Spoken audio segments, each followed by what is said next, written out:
कि स्टार्टिंग में दिखाते हैं कि हमारा मेन कैरेक्टर का सिस्टम उसको एक टास्क दिया होता है कि 60 दिनों के अंदर में तुमको डुअल कल्टीवेशन करना है। डुअल कल्टीवेशन का मतलब तो तुम लोगों को पता ही होगा। अगर तुम डुअल कल्टीवेशन करने में फेल हो जाते हो तो तुम कुत्ते की मौत मरोगे।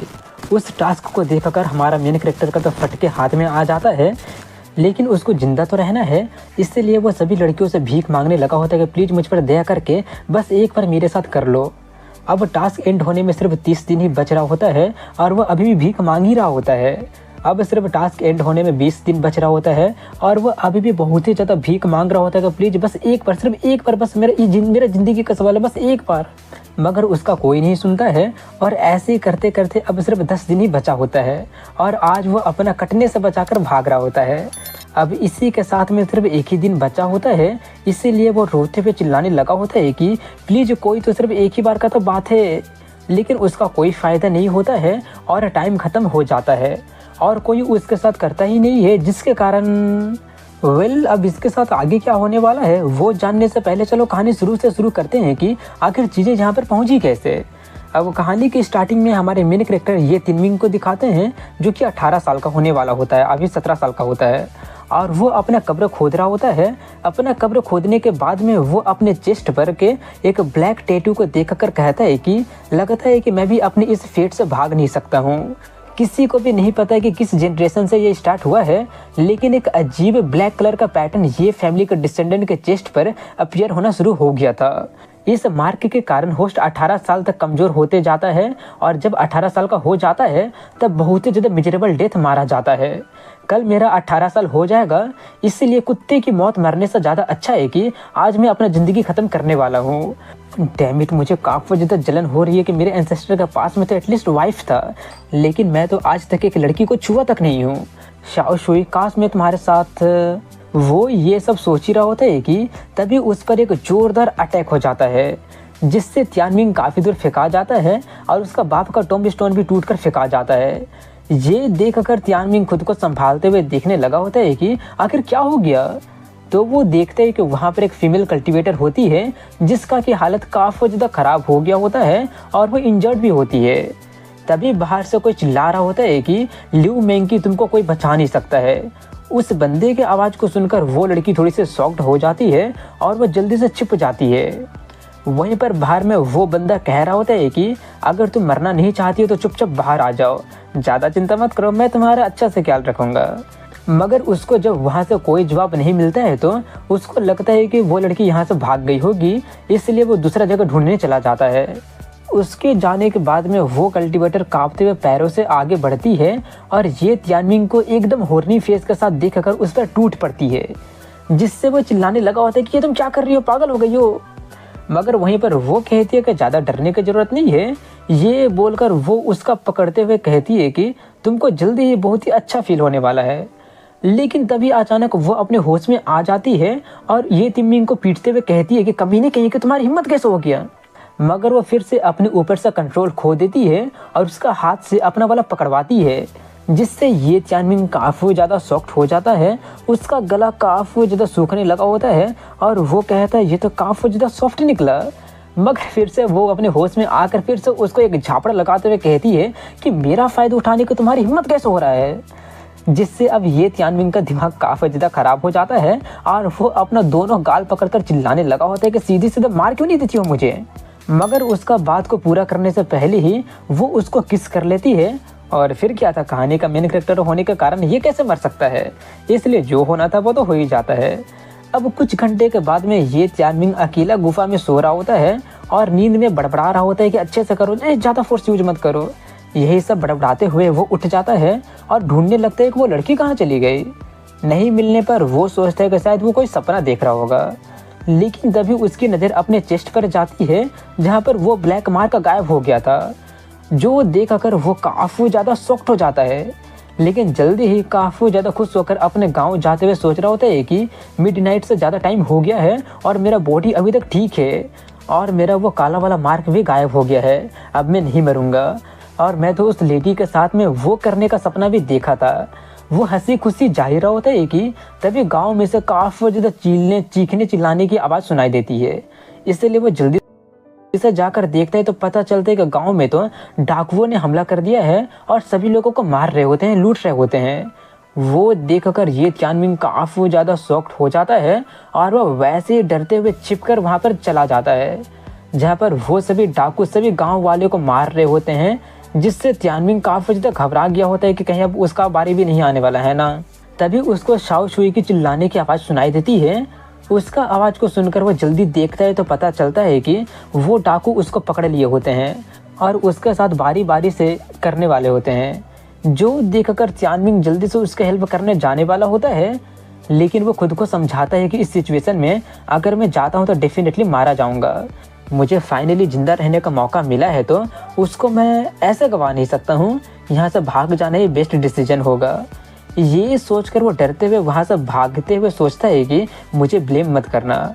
वहीं पर एक डाकू शाई चुई पर अटैक करने ही वाला होता है कि तभी तियानमिंग उसी पर चाकू से हमला कर देता है। लेकिन डाकू को पता चल जाता है कि कोई उस पर हमला करने वाला है, इसलिए वो उसके अटैकों को ब्लॉक कर देता है और ये तियानमिंग को उठाकर पटक देता है। मगर ये तियानमिंग फिर भी किसी तरह से उठते हुए शाओ शुई को जल्दी से वहाँ से भागने के लिए कहता है। वो जल्दी से उसको पीछे देखने के लिए कहती है, मगर तब तक दूसरा डाकू उस पर पीछे से अटैक करके छुरा तियानमिंग के बॉडी के आर पार कर देता है। उस छोटे से कॉकरोच का काम तमाम करने के बाद में वो डाकू लोग शाओ शुई के साथ में अपना बिजनेस पूरा करने जाते हैं। वहीं पर तियानमिंग मरते हुए सोच रहा होता है कि मैंने खुद से कहा था कि मैं मारा जाऊंगा, लेकिन नहीं, मुझे तो हीरो बनना था। तभी उसको एक आवाज़ सुनाई देती है जो कहता है कि तो तुम फाइनली आ ही गए। वो आवाज़ सुनकर और अपने सामने में अपने चेस्ट वाले मार्क का दरवाज़ा सामने में देखकर वो काफ़ी ज़्यादा शॉक्ड हो जाता है कि आखिर वो कहाँ आ गया है। और जैसे वो दरवाज़ा खुलता है उसमें से एक लाइट निकलता है जो कि उसका बॉडी पर कब्जा कर लेता है।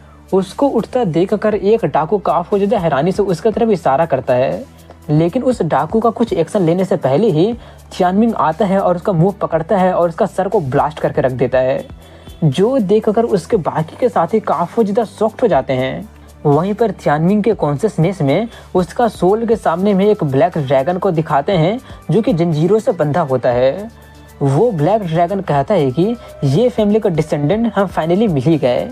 एक ड्रैगन को देखकर ये तियानमिंग काफ़ी ज़्यादा डर जाता है और वो चिल्लाते हुए भागने लगा होता है कि मेरा सोल को मत ले जाओ, मैं तो अभी तक मरा भी नहीं हूँ। उसकी बातें सुनकर ब्लैक ड्रैगन चिल्लाते हुए कहता है कि मैं ब्लैक ड्रैगन हूँ, कोई ग्रीम रीपर नहीं हूँ जो कि तुम्हारा सोल को लेकर जाऊँगा, और वैसे भी तुम अभी तक मरे नहीं हो।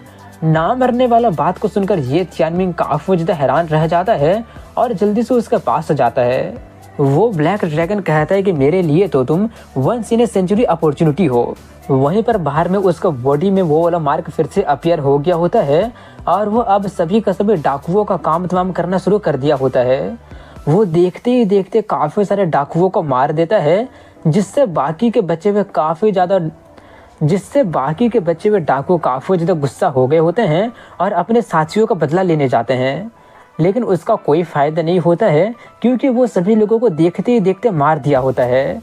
वो देखकर आखिरी बचा हुआ बंदा जल्दी से शाओ शुई को पकड़कर उसको ब्लैकमेल करने लगा होता है कि इस बार तो मैं हार मानता हूँ, लेकिन अगर तुम इस लड़की को बचाना चाहते तो तुमको मुझे जाने देना होगा, नहीं तो मैं।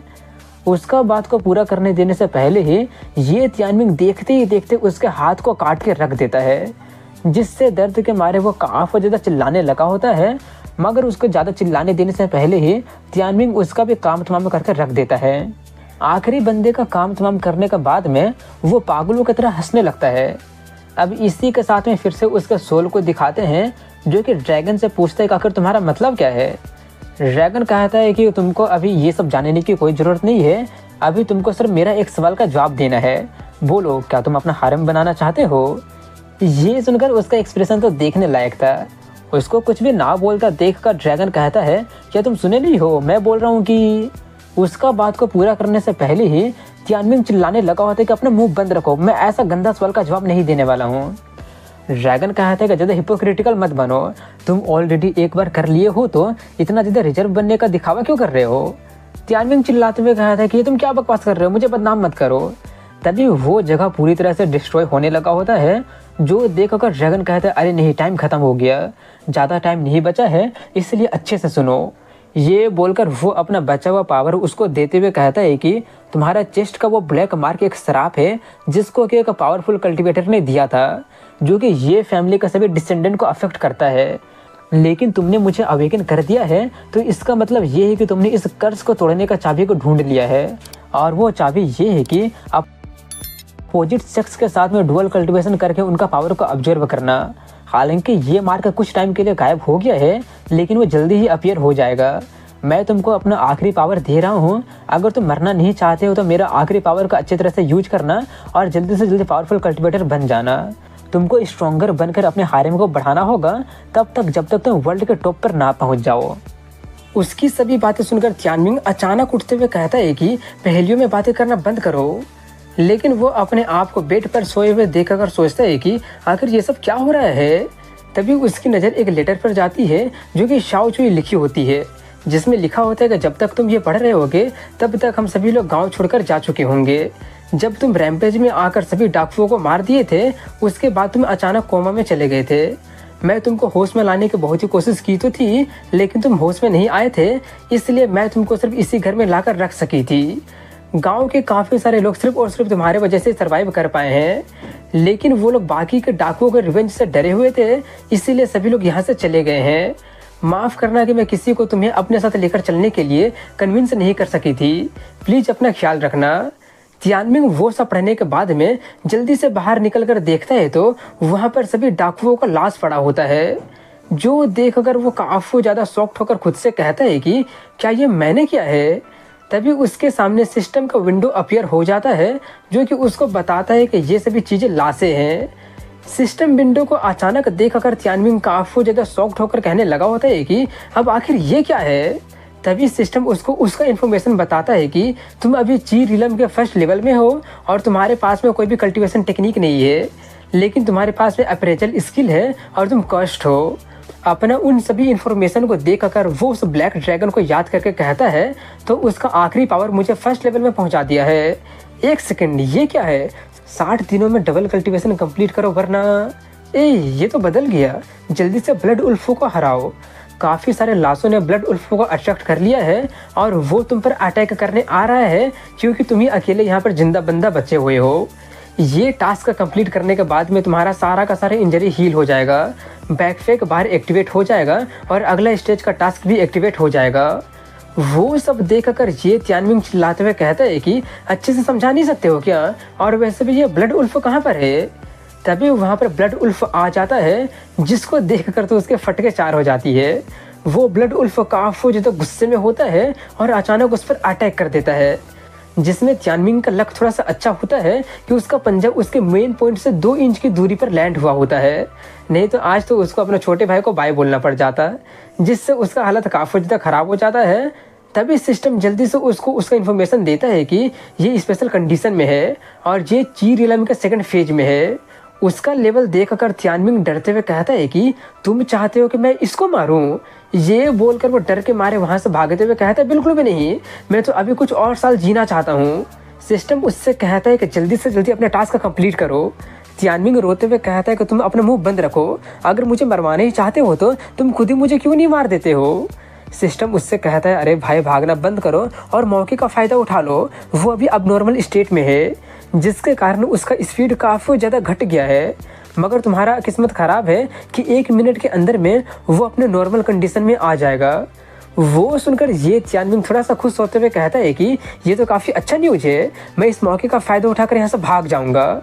ये बोलकर वो भागने लगता है, मगर वो भेड़िया काफ़ी ज़्यादा आसानी से उसको कैचअप करने लगा होता है, जिससे हमारा मेन कैरेक्टर जैसे तैसे करके अपना जान बचाकर भागते हुए सोचता है कि ऐसा तो बिल्कुल भी नहीं लग रहा है कि जैसे इसका स्पीड घट गया है। सिस्टम उससे कहता है कि प्लीज़ जल्दी करो, इसका स्पीड 15 सेकंड में ठीक हो जाएगा, पहले जैसा आ जाएगा। जिससे तियानमिंग बेचारा का हालत काफ़ी ज़्यादा ख़राब होने लगा होता है और वो सोचता है कि अगर ये ऐसे होता रहेगा तो मैं ज़रूर मारा जाऊँगा, इसलिए मुझे एक ट्राई तो करना ही पड़ेगा। अगर मैं इसको मार नहीं पाऊँगा तो कम से कम मैं इसका ऐसा हालत कर दूँगा जिसके कारण ये मुझे मेरा पीछा करना छोड़ दे। ये सोचकर वो जैसे तैसे स्ट्रगल करते हुए टाइम 0 सेकंड होने से पहले ही वो उस भेड़िया के आँख में अटैक कर देता है। जिससे वो भेड़िया दर्द से छटपटाने लगा होता है और जहाँ तहाँ भागने लगता है और खाई की तरफ जाने लगा होता है, जिससे तियानमिंग के तो और ज़्यादा फटने लगी होती है और वो उसको रुकने के लिए कहता है, मगर तब तक वो भेड़िया नीचे कूद जाता है और सिस्टम कहता है कि तुमने टास्क कंप्लीट कर लिया है, इसलिए तुम्हारा बॉडी का सारा इंजरी हील हो गया है और आइटम बार भी एक्टिवेट हो गया है। वहीं पर नीचे में दिखाते हैं कि ऊपर से गिरने पर उस भेड़िया का काम तमाम हो गया होता है और तभी वहाँ पर एक फीमेल कल्टीवेटर आती है जो कि बहुत ही बड़ा मकड़ी पर सवार होती है। तभी सिस्टम उसको एक नया टास्क देता है और वो होता है किंग यूज सेक्ट को उसको ज्वाइन करना है। वहीं पर तियानमिंग बहुत ही मुश्किलों से भेड़िया के नीचे में से बाहर निकलकर उस पर आराम से सोता है और कहता है कि मुझे तो लगा था कि मेरा कंज्यूमर बनने वाला है, लेकिन अच्छा हुआ कि ये भेड़िया एक कुशन का काम किया था। तभी सिस्टम उसको उस भेड़िया का डेमोनिक पिल को निकालने के लिए कहता है, इसीलिए वो जल्दी से उसको काट कर उसका पेट में से डेमोनिक पिल को निकाल लेता है। मगर तभी वो कल्टीवेटर उससे कहती है, क्या वैल्यूएबल डेमोनिक पिल है। अपने सामने में उतना बड़ा मकड़ी को देखकर डर के मारे उसके हाथ में से तो वो डेमोनिक पिल ही छूट जाता है, जिसको कि वो लड़की ले लेती है और कहती है कि ज़्यादा चिंता मत करो, ये मकड़ी बहुत ही ज़्यादा वेल बिहेव्ड है, ये तुमको चोट नहीं पहुंचाएगा। वहीं पर वो काफी ज़्यादा डरते हुए पूछता है कि आखिर तुम कौन हो। वो लड़की कहती है कि मैं किंग यूज सेक्ट की मेडिसिन पेविलियन की 8th हेड हूँ, मैं तुमको एक मौका दे रही हूँ, तुम मुझे ये डेमोनिक पिल दे दो, बदले में मैं अपने अंडर में तुमको काम करने दूंगी, बोलो तुम क्या कहते हो। वो सब सुनकर उसका दिमाग काफ़ी ज़्यादा ख़राब हो जाता है और वो सोचता आखिर ये क्या बकवास कर रही है। ये सोचकर वो उससे कहता है कि इस डेमोनिक पिल को हासिल करने में मेरा कचुम्बर बनने वाला था, इसलिए प्लीज़ मुझे वापस कर दीजिए। वहीं पर ये सुनकर वो लड़की उसको डराते हुए अटैक करके ज़मीन में बहुत ही बड़ा गड्ढा करके पूछती है कि तुम क्या बोले, मैं ठीक से सुनी नहीं, क्या तुम फिर से बोलना चाहोगे। तभी सिस्टम उसको बताता है कि इसका नाम लिंगमिंग है और इसका रिलम पता नहीं है। अगर किसी का रिलम तुम जो 2 बड़ा रिलम हाई होता है तो तुम उसका कल्टीवेशन लेवल को जान नहीं पाओगे। वो सब जानकर तियानमिंग काफी तक घबराते हुए सोचता है कि आखिर इसका लेवल क्या है। ये सोचकर वो डरते हुए कहता है कि मैं तो बोल रहा था कि तुम ये डेमोनिक पिल रख सकती हो।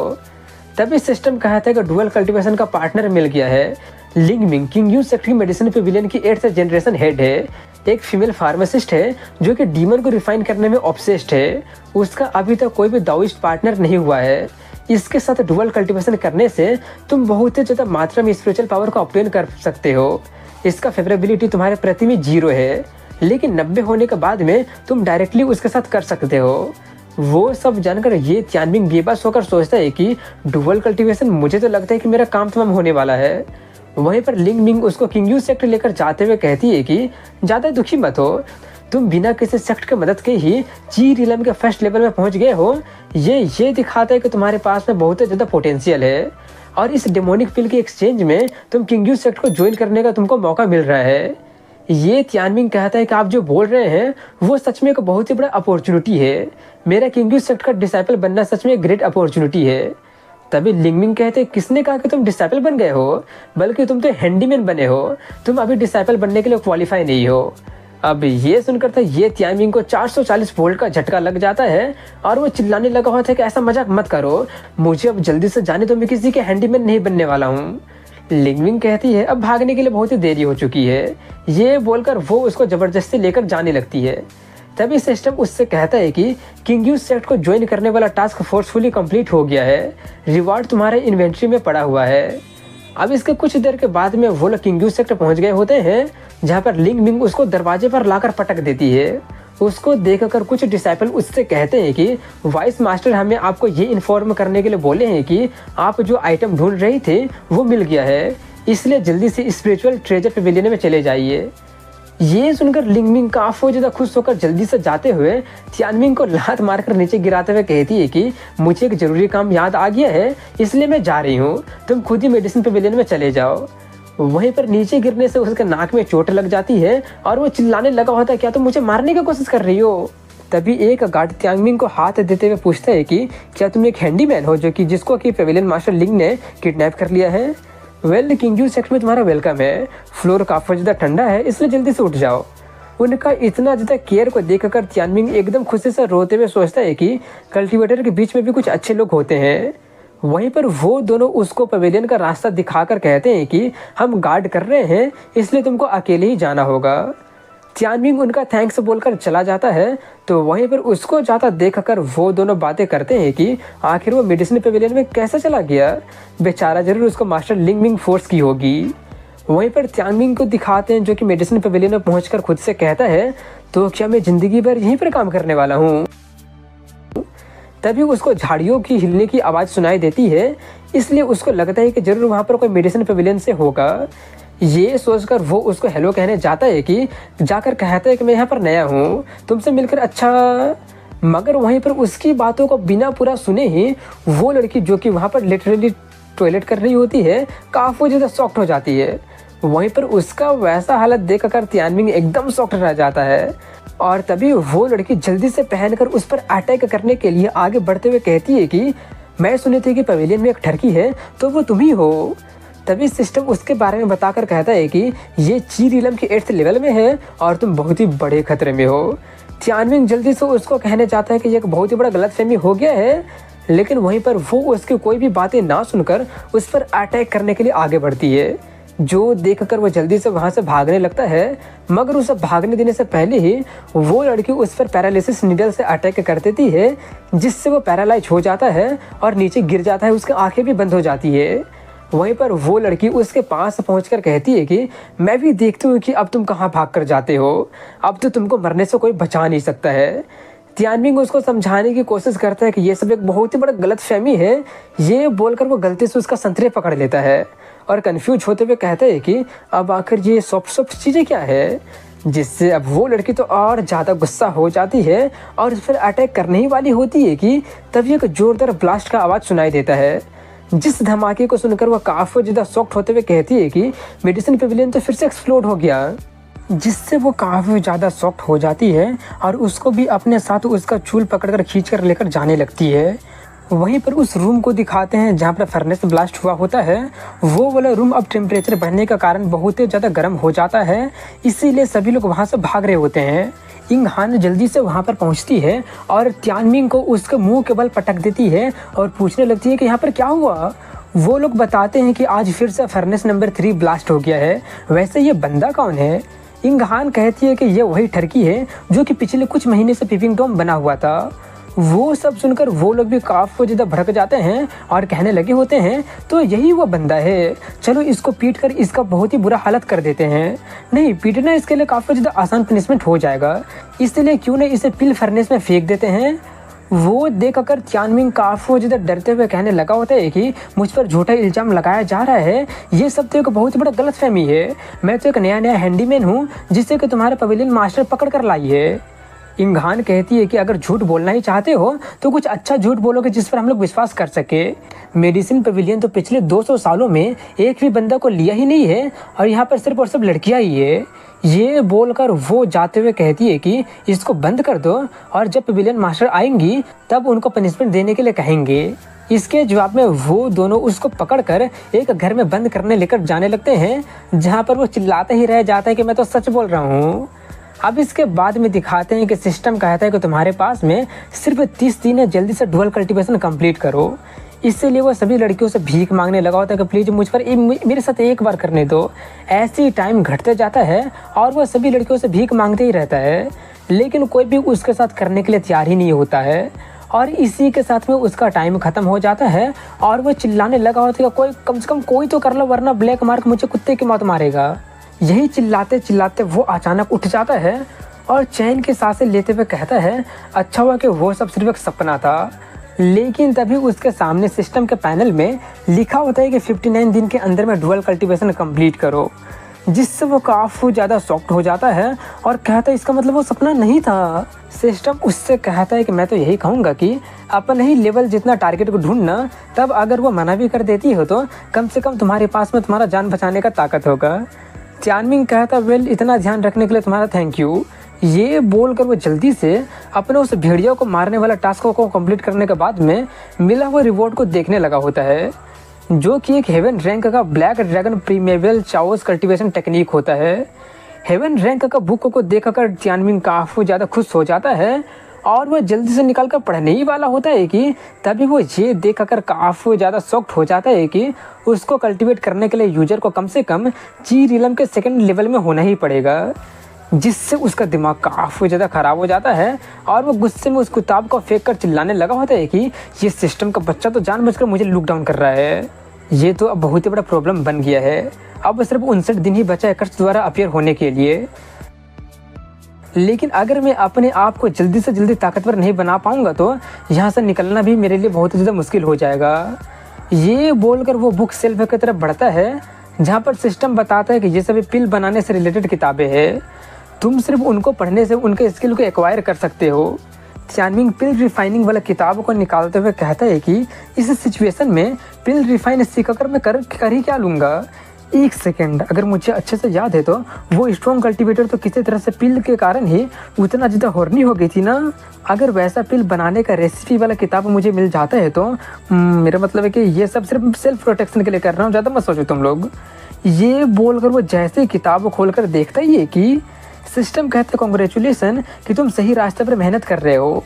सही डायरेक्शन में काम करने से इमॉर्टेलिटी का पाथ में तुमको 2 गुना सक्सेस मिलेगा। होस्ट को सीखने में असिस्ट करने के लिए ऑटोमेटिकली रीडिंग बुक एनेबल हो गया है।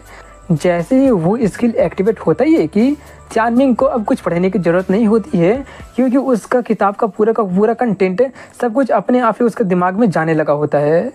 सिस्टम उससे कहता है कि अब जल्दी से बैठकर कल्टीवेट करना शुरू करो। इसीलिए वो बैठकर कल्टीवेट करना शुरू कर देता है, जहाँ पर सिस्टम उसको एलिमेंट्री पिल रिफाइनिंग स्किल को ऑब्टेन करने के लिए कॉन्ग्रेचुलेसन करता है और उसका लेवल वैसे ही बढ़ते रहता है। अब इसी के साथ में 10 दिन बाद का सीन दिखाया जाता है, जहाँ पर लिंगमिंग वापस आ जाती है। उसको आता देखकर यिंग हांग जल्दी से उसको गले लगाकर कहने लगी होती है कि फाइनली आप आ ही गए। वो पूछती है तुमको क्या हो गया है। यिंग हांग कहती है कि आपको नहीं पता क्या, आप जो काम मुझे असाइन करके गई थी उसको कारण मुझे ओवरटाइम करना पड़ गया था और उसके साथ में 3 पिल फर्नेस भी डिस्ट्रॉय हो गया है। अरे हाँ, पिछले महीने मैं एक ठरके को भी पकड़ ली हूँ और उससे डील करने के लिए मैं आपका इंतज़ार कर रही थी। ये सुनकर लिंगमिंग थोड़ी सी कन्फ्यूज हो जाती है और जल्दी से उसका घर में जाने लगती है, जहाँ पर वो उस घर में उसको कोई भी दिखाई देता ही नहीं है। यिंग हांग कहती है कि शायद वो कोने में दुबक कर बैठा होगा। तभी वहाँ पर च्यानमिंग रेंगते हुए आते हुए कहता है कि जल्दी से मुझे खाने दो नहीं तो मैं मर जाऊँगा। उसको अचानक वैसा हालत में देखकर यिंग हांग काफ़ी ज़्यादा शॉक्ड हो जाती है और वो पवेलियन मास्टर को देखकर रोने लगा होता है कि एक दिन आपको ना देखना मेरे लिए 3 साल का जैसा लग रहा था, मैंने आपको बहुत ही मिस किया है। लिंगमिंग उसको जल्दी से एक बग पिल खाने के लिए देती है, जिसको कि वो जल्दी जल्दी खाने लगता है और कहता है कि आप कितनी अच्छी है। लिंगमिंग कहती है कि मुझे तुम्हारे लिए बहुत ही बुरा लग रहा है, क्यों ना अब से तुम पिल रूम में काम करना शुरू कर दो। मगर ये सुनकर यिंग हांग चिल्लाते हुए कहते बिल्कुल नहीं, पिल रूम में सिर्फ लड़कियां ही है, अगर ये वहाँ जाता है तो काफ़ी इनकन्वीनियंस हो जाएगा और वैसे भी मेडिसिन गार्डन में मैन पावर की कमी है। लिंगमिंग कुछ कहने तो जाती है, मगर तभी च्यानमिंग कहता है कि लेडी क्यू के पास में पॉइंट है, मैं मेडिसिन गार्डन में जाने के लिए तैयार हूँ। ये बोलकर वो सोचता है कि तुम बस देखते जाओ यिंग हांग की बच्ची, मैं कैसे तुमको सबक सिखाता हूँ। तभी यहाँ पर हम देखते हैं कि वो अपने एलिमेंट्री पिल रिफाइनिंग को मैक्स लेवल में पहुँचा दिया होता है, जिससे उसको एक स्पेशल रिवॉर्ड मिला होता है जो कि एलिमेंट्री हर्ब अफ्रेजल होता है। इसका मतलब ये होता है कि वो किसी भी हर्ब को सिर्फ देख कर ही उसके बारे में सब कुछ उसको पता चल जाएगा। तभी सिस्टम उसको एक नया टास्क देता है और वो होता है एलिमेंट्री अकेसिया पाउडर को रिफाइन करने के लिए, और एक हिडन टास्क भी होता है जो लिखा होता है कि फैट मीट तुम्हारे दरवाजे पर ही आएगा।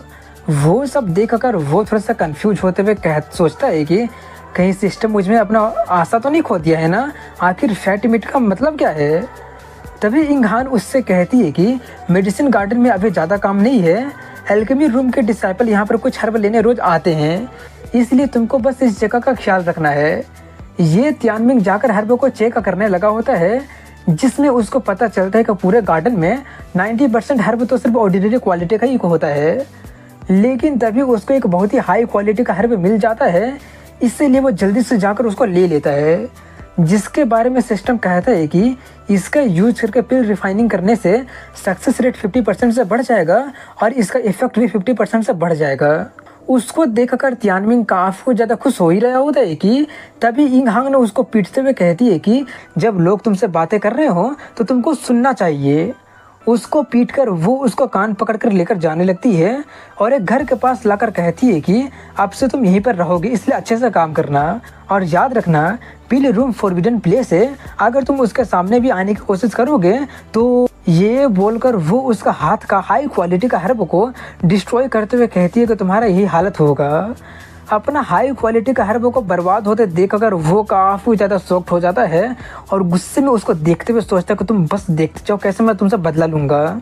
ये सोचकर वो जल्दी से अपने घर में नए घर में चला जाता है, जहाँ पर उसको नया सेटअप ड्रेस रखा हुआ दिखाई देता है, जिसको पहनकर वो काफ़ी ज़्यादा खुश होता है और ऐसे ही बेड पर बैठते हुए कहता है कि लिंगजी विलेज से यहाँ पर आना एकदम किसी सपने जैसा लग रहा है। अब मुझे सिर्फ इस ब्लडी कर्स के बारे में चिंता करने की ज़रूरत है, जहाँ पर सिस्टम उसको 49 दिन में डुअल कल्टीवेशन कंप्लीट करने के लिए कह रहा होता है। वो सब देखकर वो सोचता है कि नॉर्मल सर्कमस्टेंसेस में तो मुझे जल्दी से जल्दी कल्टीवेट करके मेरे रिलम को बढ़ाना चाहिए था, लेकिन सिस्टम ने जो टेक्निक मुझे दिया है वो सिर्फ सेकेंड लेवल में पहुँचने के बाद ही मैं कल्टीवेट कर सकता हूँ, इसलिए अब मेरे पास में पिल रिफाइनिंग करने का अलावा और कोई चारा है ही नहीं। अब इसी के साथ में कुछ दिन बाद का सीन दिखाया जाता है, जहाँ पर इतना दिन तक काफ़ी ज़्यादा मेहनत करने के बाद में वो नीचे में गड्ढा खोद कर पिल रूम में जाने का रास्ता बना रहा होता है।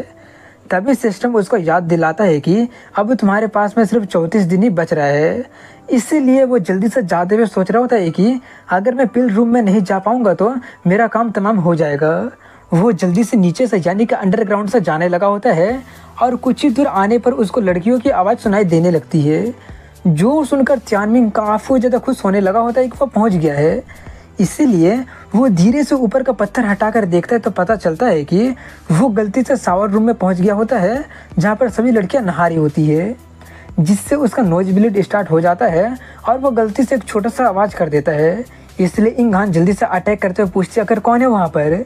तियानमिंग किसी तरह से एकदम सही वक्त पर अंदर अपना मुंह कर लिया होता है और कुछ देर के बाद में वो इस बार सही जगह पर पहुंच जाता है और जल्दी से अपना सभी हर्ब को निकाल लेता है, जिनको कि वो स्पेशली पिल रिफाइनिंग करने के लिए मेडिसिन गार्डन में से ढूंढ कर लाया होता है।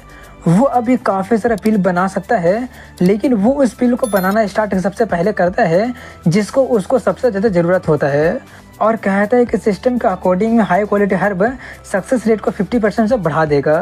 अगर मेरा कैलकुलेशन सही है तो अगर मैं 2 हाई क्वालिटी हर्ब का यूज करता हूँ तो मेरा चांस 50% को जोड़कर 100% हो जाएगा और मैं बाकी का पिल भी रिफाइन कर लूँगा। इसीलिए वो अपना सबसे पहला दाओइस्ट पिल रिफाइन करना शुरू कर देता है, जिसमें वो काफ़ी ज़्यादा मेहनत कर रहा होता है और कुछ देर के बाद में वो सक्सेसफुली अपना दाओइस्ट पिल बनाने में कामयाब हो जाता है। उसको बनाने में वो काफ़ी ज़्यादा थक कर गिर जाता है और कहता है कि अल्केमी सच में आसान नहीं है, मैं तो उस भेड़िया से फाइट करने के बाद में भी इतना ज़्यादा थका नहीं था। अब इसके 2 घंटे बाद में वो सभी का सभी पिल बना लेता है जो बनाने आया था और जल्दी से अपना दाओइस्ट पिल निकाल कर उसको खा लेता है। जैसे ही वो उस पिल को खाता है उसके बॉडी में एनर्जी काफ़ी ज़्यादा मात्रा में ऑब्जर्व होने लगा होता है, जिससे के कारण वो सेकंड लेवल में, थर्ड लेवल में और ऐसे करते करते वो ची रिलम के 8th स्टेज में पहुंच जाता है, जिससे ये तियानमिंग काफ़ी ज़्यादा शॉक्ड हो जाता है और कहता है कि अगर मैं सिस्टम का सही तरीके से इस्तेमाल करता हूँ तो जल्दी जल्दी लेवल अप कर पाऊँगा, तब मैं सर्वाइव कर पाऊँगा और अपने ये फैमिली का कर्ज को तोड़ कर रख दूँगा और कल्टीवेशन के पीक पर पहुँच जाऊँगा। तभी सिस्टम उससे कहता है कि तुम ची रिलम के 8th स्टेज में पहुँच गए हो, इसलिए अब होस्ट स्पेटियल अवेयरनेस को तुम अनलॉक कर लिए हो, जो कि अभी लेवल 1 का स्किल है। इसका यूज करके तुम अपनी स्पिरिचुअल एनर्जी को रिलीज करके अपने 50 मीटर के दायरे में सब कुछ देख सकते हो और जो चाहे वो सर्च कर सकते हो। तियानमिंग कहता है 50 मीटर ये तो बहुत ही कम है, वेल कुछ ना होने से ज़्यादा अच्छा है कि कुछ हो। ये बोलकर वो उसका यूज करके देखने लगता है, जहाँ पर कुछ ही दूरी में उसको कुछ बंदे दिखाई देते हैं, इसीलिए वो जल्दी से छिपकर जाकर देखने लगा होता है कि अगर वहाँ पर क्या चल रहा है। वहीं पर एक बंदा होता है जो कि बहुत ही ज़्यादा सावधानी पूर्वक पूछता है कि प्लान कैसा चल रहा है।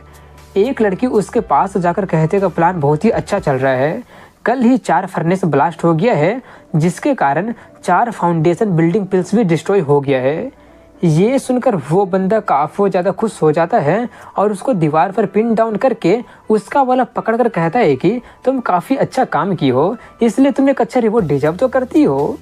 वो लड़की कहती है कि तुम तो बड़े बदमाश निकले, तुम जो अर्थ स्पिरिट का हर्ब उनमें मिला दिए हो वो ऑर्डिनरी वाले जैसा ही लगता है, लेकिन वो तो किसी भी पिल का बनाने का सक्सेस रेट को 50% से गिरा देता है। मुझे लगता है कि वो बिच लिंगविंग कभी भी इसको नोटिस कर ही नहीं पाएगी। वो बंदा कहता है कि तुमको वो सब जानने की ज़रूरत नहीं है, 100 year foundation building conference half year में आने वाला है, तब अगर लिंगविंग को लगता भी है कि कुछ गड़बड़ है तब तक वो कुछ कर ही नहीं पाएगी, और जब वक्त आएगा तब तो वाइस सेक्टर लीडर हुआ भी उसको बचा नहीं पाएगी। वो कहती है कि जब लिंगविंग के हाथों से पावर ख़त्म हो जाएगा तो आप मुझे मत भूल जाइएगा। वो बंदा कहता है ऑफ कोर्स मैं तुमको नहीं भूलूंगा।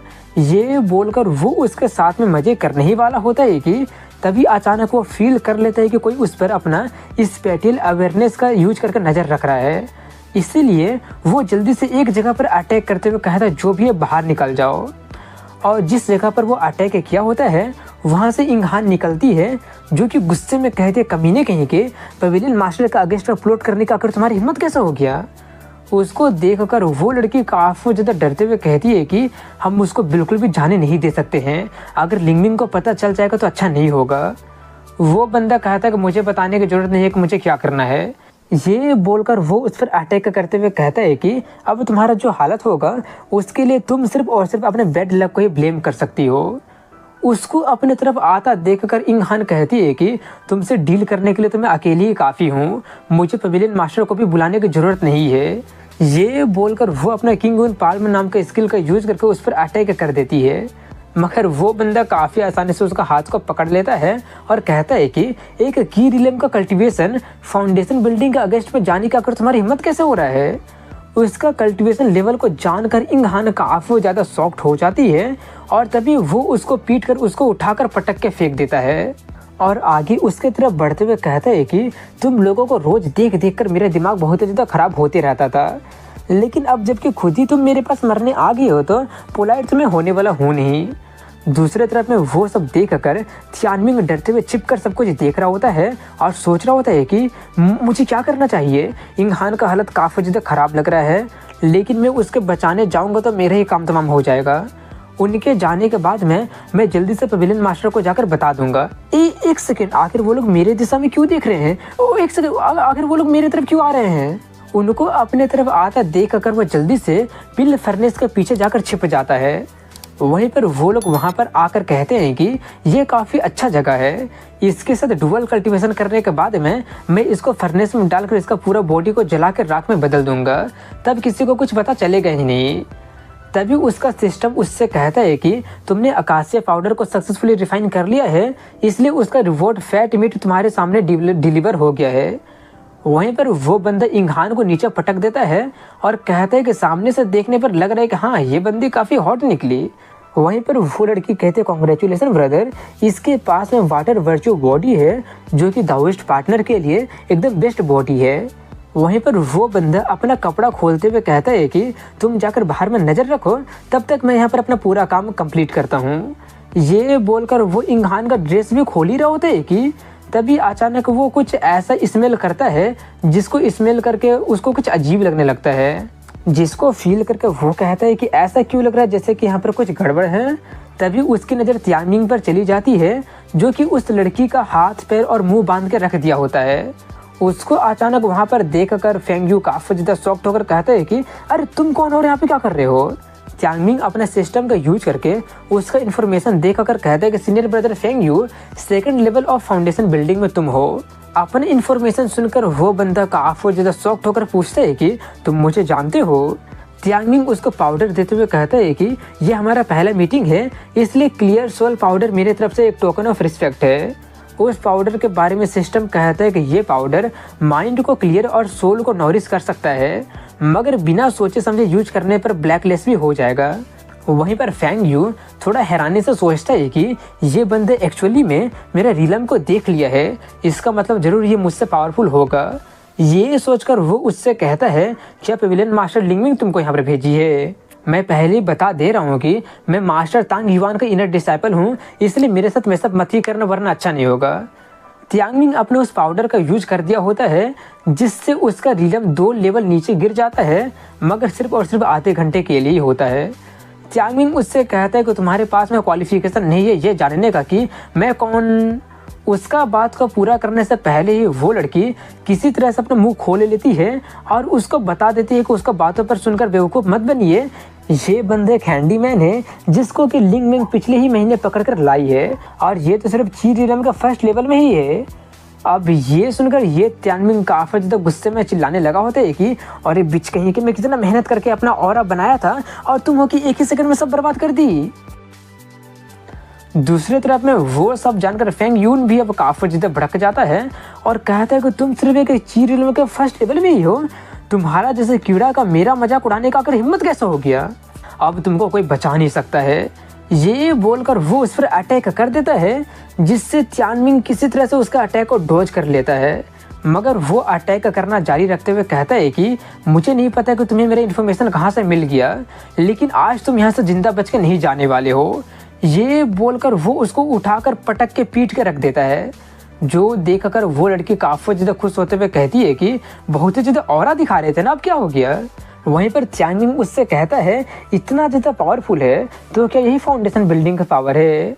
उसको अभी भी सही सलामत देखकर फेंग यून काफ़ी ज़्यादा शॉक्ड हो जाता है। त्यानमिंग अपना काफ़ी सारे पिल्स का कंज्यूम करके कुछ ही टाइम के लिए अपना रिएक्शन स्पीड और पावर आधा घंटे के लिए बहुत ज़्यादा बढ़ा लेता है और बढ़ाने के बाद में त्यानमिंग अचानक उस पर अटैक करते हुए कहता है कि अब मेरा बारी है। अचानक अटैक होने से फेंग यू के पास में डॉज करने का वक्त ही नहीं मिला होता है, जिससे उसका हालत बहुत ज़्यादा ख़राब हो जाता है। उसका वैसा हालत देखकर वो लड़की भी काफ़ी ज़्यादा शॉक्ड रह जाती है। वहीं पर फेंग यू नीचे गिरते हुए कहता है कि तुम ची रीलम का फर्स्ट लेवल में ही हो ना। ये बोलकर वो गिरकर मर जाता है, जो देखकर त्यानमिंग काफ़ी ज़्यादा शॉक्ड होते हुए कहता है कि मुझे विश्वास नहीं हो रहा है कि मैंने अपने से 2 रीलम हायर कल्टीवेशन को मारने में मैं कामयाब हो गया हूँ। लगता है कि मैंने सिस्टम का पावर को कम समझ लिया था। तभी सिस्टम कहता है कि फैट मीट वाला टास्क 50% कंप्लीट हो गया है। जिस टारगेट को तुमको मारना है वो पूरी तरह से ख़त्म नहीं हुआ है, इसलिए टास्क को जल्दी से जल्दी कंप्लीट करो। त्यानमिंग उस लड़की को देखते हुए सोचते है कि तो इस सिस्टम का मतलब है कि मुझे इसको भी मारना होगा। उसको अपने तरफ आता देखकर वो लड़की काफ़ी ज़्यादा डर जाती है और गिड़गिड़ाने लगी होती है कि प्लीज़ मुझे मत मारो, मैं अब से तुम्हारी हूँ, मैं तुम्हें बहुत ही अच्छी तरह से सर्व करूँगी, मैं अपने एल्डर ब्रदर को अच्छी तरह से सर्व की हूँ, इसलिए मैं गारंटी देती हूँ कि मैं डेफिनेटली तुमको सेटिस्फाई करूँगी। उसकी सभी बातें सुनकर त्यानमिंग उसका रस्सी काट देता है और कहता है कि अगर ऐसी बात है तो चलो अभी करते हैं। ये बोलकर वो उसका अकासिया पाउडर खाने के लिए दे देता है, जो देखकर वो लड़की काफ़ी ज़्यादा खुश होते हुए सोचती है कि आखिर ये बंदा भी ठरकी ही निकला जो कि अपने बीच वाले से ही सोचता है, मैं ज़रूर इस मौके का फ़ायदा उठाकर इसका काम तमाम करके रख दूंगी। ये सोचकर वो उसको पी लेती है और अपना ड्रेस खोलते हुए उसकी तरफ बढ़ते हुए कहती है कि मुझे लगा नहीं था कि तुम इतना ज़्यादा ओपन माइंडेड होगे, मगर मैं तुम्हारे जैसे लोगों को बहुत ही पसंद करती हूँ। ये बोलकर वो उसको गले लगा लेती है और पीछे से छुरा मारने वाली होती है, लेकिन उससे पहले वो उसको एक लात मार के फेंक देता है, जिससे वो काफ़ी ज़्यादा हैरान रह जाती है। त्यानमिंग उसके तरफ बढ़ते हुए कहता है कि मुझे पता था कि तुम ऐसे कुछ करोगी। ये बोलकर वो थोड़ा सा पसीना पसीना होते हुए कहता है कि क्या तुमको लगा था कि वैसा फालतू का सिडक्शन ने मुझे मेरा गार्ड डाउन करने पर मजबूर कर देगा। वो लड़की थोड़ी सी कंफ्यूज होते हुए कहती है लेकिन मेरा सिडक्शन तो इफेक्टिव था, मैं खुद ही। उसका बात को पूरा करने से पहले ही वो काफ़ी ज़्यादा एम्बेरस होते हुए कहता है कि अपना मुँह बंद रखो, मैं ऑलरेडी तुमको एक मौका दे दिया था, लेकिन तुम खुद ही उसको गवा दी हो, इसलिए अब तुमको मरने से कोई बचा नहीं सकता है। मैं कुछ नहीं करूँगा, तुम फिर भी मारी जाओगी। वो पूछता है आखिर तुम्हारा मतलब क्या है। त्यानमिंग कहता है कि लेजेंडरी क्वालिटी का अकासिया पाउडर कुछ ऐसा वैसा चीज़ नहीं है जिसको तुम हैंडल कर लोगी। अगर ये ड्रग टाइम पर न्यूट्रलाइज नहीं होता है तो तुम डिजायर से मारी जाओगी। उसकी बातें सुनकर वो काफ़ी ज़्यादा तड़पते हुए कहने लगी होती है कि तुम विशेष कहीं कि ये बोलकर वो तड़पते तड़पते मारी जाती है। अब इसका कुछ देर के बाद में वो उन दोनों के बॉडी को व्हील फर्नेस में डालकर जलाकर राख में बदल देता है। तभी सिस्टम उससे कहता है कि फैट मीट वाला टास्क कंप्लीट हो गया है और इसका रिवॉर्ड तुम्हारे बगल में पड़ा हुआ है। त्यानमिंग यिंगहान को देखकर कहता है कि अब ये मत कहने का यही रिवॉर्ड है। ये बोलकर वो उसको अच्छी तरह से देखते हुए कहता है कि हालांकि इसके अगेंस्ट मेरा ग्रज है, लेकिन इसके साथ करना इम्पॉसिबल नहीं है। ये बोलकर वो उस पर टूट पड़ने वाला होता है। अब इसी के साथ में अगले सीन में क्लाउड सोर्ड पेविलियन को दिखाया जाता है, जहाँ पर वाइस सेक्ट लीडर एक लड़की का सारा पावर का ऑब्जर्व कर रहा होता है। तभी उसके पास में क्लाउड सोर्ड पेविलियन का मास्टर झैंग जुबाई जाकर उससे कहता है कि जूनियर ब्रदर फेंग्यू का सोल जेड टूट गया है, इसका मतलब है कि वो मारा गया है और मुझे इस बात का डर है कि लिंगमिंग आपका प्लान को बर्बाद ना कर दे, इसलिए रूट होने के लिए मुझे माफ़ कर दीजिएगा। वाइस लीडर तांग युआन उस लड़की का पूरा एनर्जी को ऑब्जर्व करके उसका काम तमाम करने के बाद में उसके तरफ बढ़ते हुए कहता है कि लिंग मेंग के पर्सनैलिटी के हिसाब से वो जरूर उसको जिंदा छोड़ देगी और मेरे अगेंस्ट यूज करने की कोशिश करेगी। झैंग कहता है लेकिन मेडिसिन पेविलियन का सभी डिसाइपल को देखकर लगता नहीं है कि कोई भी फेंगयू को हरा पाएगा। वाइस सेक्ट लीडर तांग युआन उसके हाथों में से एक पिल लेते हुए कहता है कि ऐसा लग रहा है जैसे कि दूसरा फोर्सेस भी मेडिसिन पेविलियन में घुस चुका है, लेकिन अब बहुत ही देरी हो चुकी है क्योंकि अब वो लोग मेरा प्लान को रोक ही नहीं सकते हैं। पेविलियन मास्टर से मेरे एक मीटिंग अरेंज कर दो। झैंगो को भेजने के बाद में वो ईविल हंसी के साथ कहता है कि मैं भी तो देखूंगा आखिर कौन वो बंदा है जो कि मेरे प्लान में टांग अड़ा रहा है। मगर तभी उसकी नज़र उस लड़की पर जाती है जिसका कि सारा पावर वो ऑब्जर्व कर लिया होता है, जिससे वो लड़की का हालत बहुत ज़्यादा खराब हो चुका होता है। उसको देखकर वो कहता है ओ मैं तो तुम्हारे बारे में भूल ही गया था, ये बोलकर वो उसको जान से मार देता है। अब इसी के साथ में कुछ दिन बाद में सुबह का सीन दिखाया जाता है, जहाँ पर त्यांग मिंग सिस्टम के द्वारा दिया हुआ कल्टीवेशन टेक्निक को प्रैक्टिस कर रहा होता है। उस स्किल को सीख कर वो ड्रैगन ट्रांसफॉर्मेशन वाला पार्ट को अनलॉक कर लिया होता है, जिससे वो काफ़ी ज़्यादा खुश होने लगा होता है।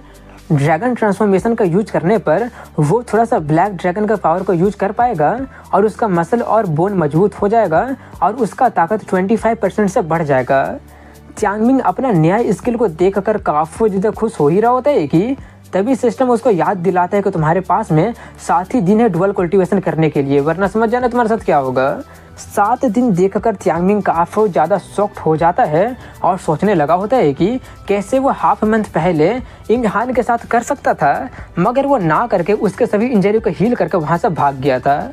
सिस्टम में देखने पर उसको पता चलता है कि इंगहान का उसके प्रति फेवरेबिलिटी 20% है, जो देखकर वो काफ़ी ज़्यादा शॉक्ड होते हुए सोचता है कि कहीं वो पकड़ा तो नहीं गया था ना। तभी वहाँ पर इंगहान उसके दरवाजे पर आकर चिल्लाने लगती है। वो उसको जल्दी से अपने घर में बुलाकर चाय देते हुए पूछता है कि तुम्हारा मेरे हम्बल हाउस में आना कैसे हुआ। ये बोलकर वो उसको खुद को वैसे घूरते देखकर थोड़ा सा नर्वस होते हुए पूछता है कि तुम मुझे ऐसे क्यों घूर रही हो, ये काफ़ी ज़्यादा एम्बैरेसिंग है, तुमको पता है ना। वहीं पर इंगहान सोचती है कि मुझे क्या हो गया है, मैं इस पर शक क्यों कर रही हूँ। हालांकि ब्लरी बैक जो मैं देखी थी वो इससे सिमिलर था, मगर ये सोचकर वो उससे पूछ लेती है कि क्या वो तुम ही थे जो कि मेडिसिन पेविलियन में घुस गए थे। ये सुनकर त्यांगमिंग और जितना नर्वस होते हुए सोचने लगा होता है कि कहीं इसको मुझ पर शक तो नहीं हो गया है ना। अगर मैं एक्सपोज हो जाता हूँ तो मैं बहुत ही बड़ा मुसीबत में पड़ जाऊँगा, और सबसे बेकार चीज़ तो ये है कि मेरे पास में सिर्फ 7 दिन ही बचा है। ये सब सोचकर वो कहता है कि मिस क्यों, जरूर आप मजाक कर रही होगी ना, तुम खुद ही कहे थे कि मेडिसिन पेविलियन पूरी तरह से फॉर्मेशन और रिस्ट्रिक्शन से भरा हुआ है और मेरे पास में तो वहाँ पर जाने की हिम्मत भी नहीं है, तो मैं कैसे जा सकता हूँ। उसकी बातें सुनकर इंगहान सोचती है कि हाँ, आखिर ये बंदा मेरा बेनिफैक्टर कैसे हो सकता है। जो बंदा मुझे बचाया था वो जरूर काफ़ी ज़्यादा ताकतवर होगा। वो एक फाउंडेशन बिल्डिंग हुई स्टेज वाले बंदे से फाइट किया था और मेरा सभी इंजरी को भी हील कर दिया था। लेकिन क्या होगा अगर यही बंदा अपना कल्टीवेशन को छिपाए हुए होगा तो। वहीं पर उसका वैसा एक्सप्रेशन देख अगर वो सोचता है कि ये अभी भी मुझ पर शक तो नहीं कर रही है ना। अगर उसको पता चल जाता है तो वो दोनों एक साथ सोचते हैं कि अगर ऐसी बात है तो मुझे थोड़ा सा और पता करना होगा। वहीं पर इंगहान कन्फर्म करने के लिए उस पर अचानक अटैक कर देती है, लेकिन अचानक उसका पैर उस गड्ढे में फंस जाता है, जिसका कारण बैलेंस बिगड़ने के कारण वो उसके ऊपर ही गिर जाती है, जिससे उसका वाला त्यांगमिंग के चेहरे से टच करने लगा होता है, जिससे इंगहान काफ़ी ज़्यादा सर में से उसको पीटने लगती है। उसको पीट कर वो उसको अपने साथ में मेडिसिन पेविलियन के कोर्ट हॉल में लेकर जाती है, जहाँ पर बाकी के सभी डिसाइपल भी जमा होते हैं। त्यांगमिंग, जिसका हालत पिटाकर बहुत ज़्यादा बेकार हो गया होता है, पूछता है कि तुम मुझे इतना ज़्यादा पीट कर यहाँ पर क्यों लेकर आई हो। वो कहती है कि फालतू का बकवास करना बंद करो, आज मेडिसिन पेविलियन का जनरल मीटिंग है और सभी डिसाइपल को ये अटेंड करना ही पड़ता है। वहीं पर झैंग लिंगमिंग को मौका करते हुए कह रहा होता है कि सेक्ट ने तो सच में बहुत सारे यूजलेस को राइज किया है। फाउंडेशन बिल्डिंग कॉन्फ्रेंस आने ही वाला है और तुम्हारा मेडिसिन पेविलियन तो अभी तक इनफ फाउंडेशन बिल्डिंग पिल को प्रिपेयर नहीं किया है।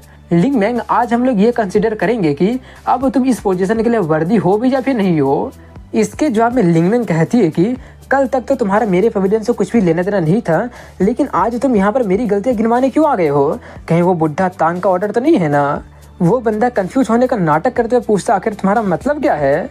लिंगमिंग उसके पास में कुछ हर्ब रखते हुए कहती है कि ये सभी अर्थ स्पिरिट लिप्स हैंडीमैन जियांग रुई लेकर आई है। हालांकि इनका अपीयरेंस बिल्कुल नॉर्मल जैसा ही है, लेकिन ये हर्ब पूरी तरह से अलग है।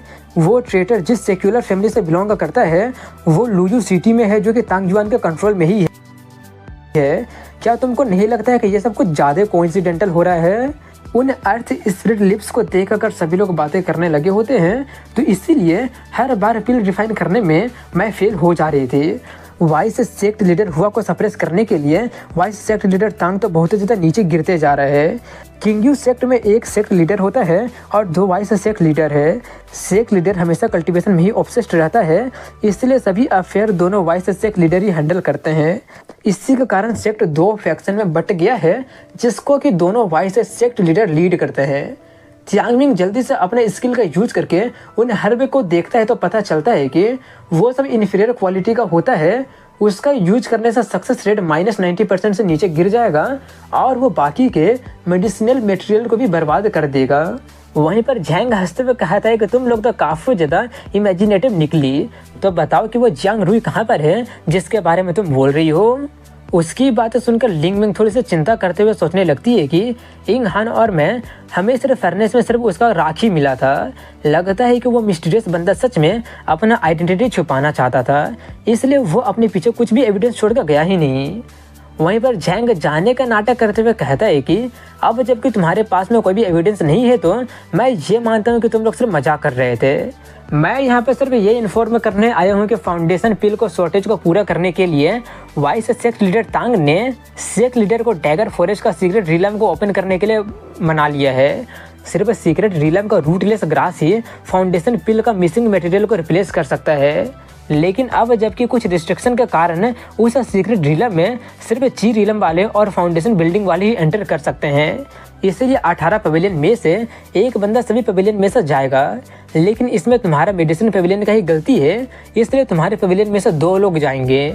उसकी बातें सुनकर लिंगमिंग काफ़ी ज़्यादा गुस्से में चिल्लाने लगी होती, आखिर तुम क्या बोल रहे हो? क्या तुमको नहीं पता है कि मेडिसिन पवेलियन के डिसाइपल में किसी के पास में भी फाउंडेशन बिल्डिंग का कल्टीवेशन है ही नहीं, और ची रिलम वाले तो वहाँ पर सर्वाइव कर ही नहीं पाएंगे, तुम तो उन्हें मौत के मुँह में भेज रहे हो।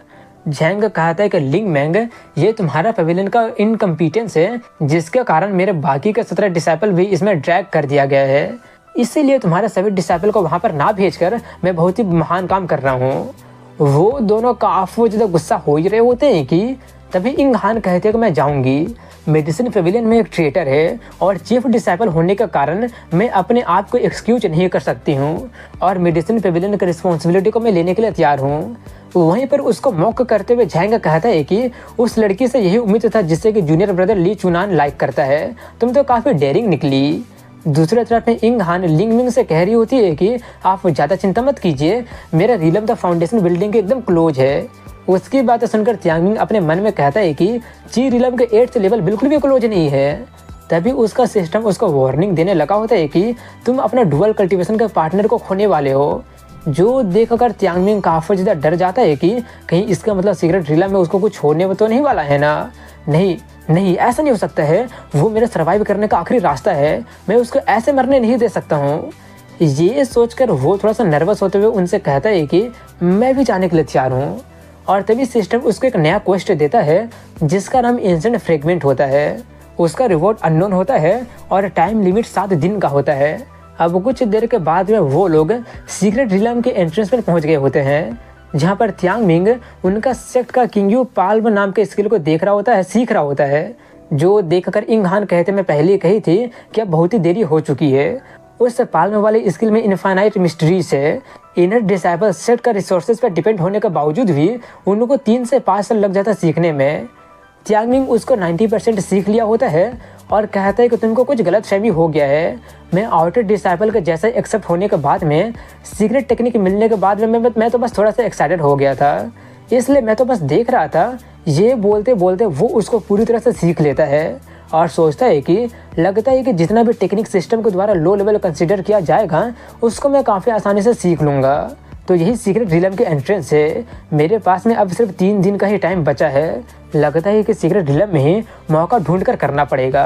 अभी मेरे पास में इनफ ताकत नहीं है, अगर ताकत की कमी होगी तो मुझे पील खाना पड़ेगा। यही सब सोचकर वो जैसे ही आगे बढ़ता है तो वो वहाँ का मार्को को देखकर काफ़ी ज़्यादा शॉक्ड हो जाता है, इसलिए वो जल्दी से ऊपर चढ़कर देखने लगा होता है। देख कर वो और ज़्यादा शॉक्ड होकर सोचता है कि इस एरे का पैटर्न इतना ज़्यादा फेमिलियर क्यों लग रहा है। ऐसा लग रहा है जैसे कि मैंने इसको कहीं देखा है, लेकिन कहाँ देखा है याद नहीं आ रहा है।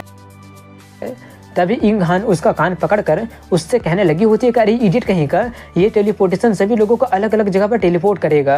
अगर तुम शुरुआत से ही अलग रहोगे तो तुमको मरने से कोई बचा ही नहीं पाएगा। तभी वहाँ पर 3 लोग और आ जाते हैं, जिनमें से हाईएस्ट का कल्टीवेशन लेवल फाउंडेशन बिल्डिंग का 7th स्टेज में होता है और बाकी दोनों 5th स्टेज में होते हैं। त्यांगमिंग के पूछने पर इंग हान उसको बताती है कि वो तीनों सेक्ट के यंगर जनरेशन का आउटस्टैंडिंग जीनियसेस है।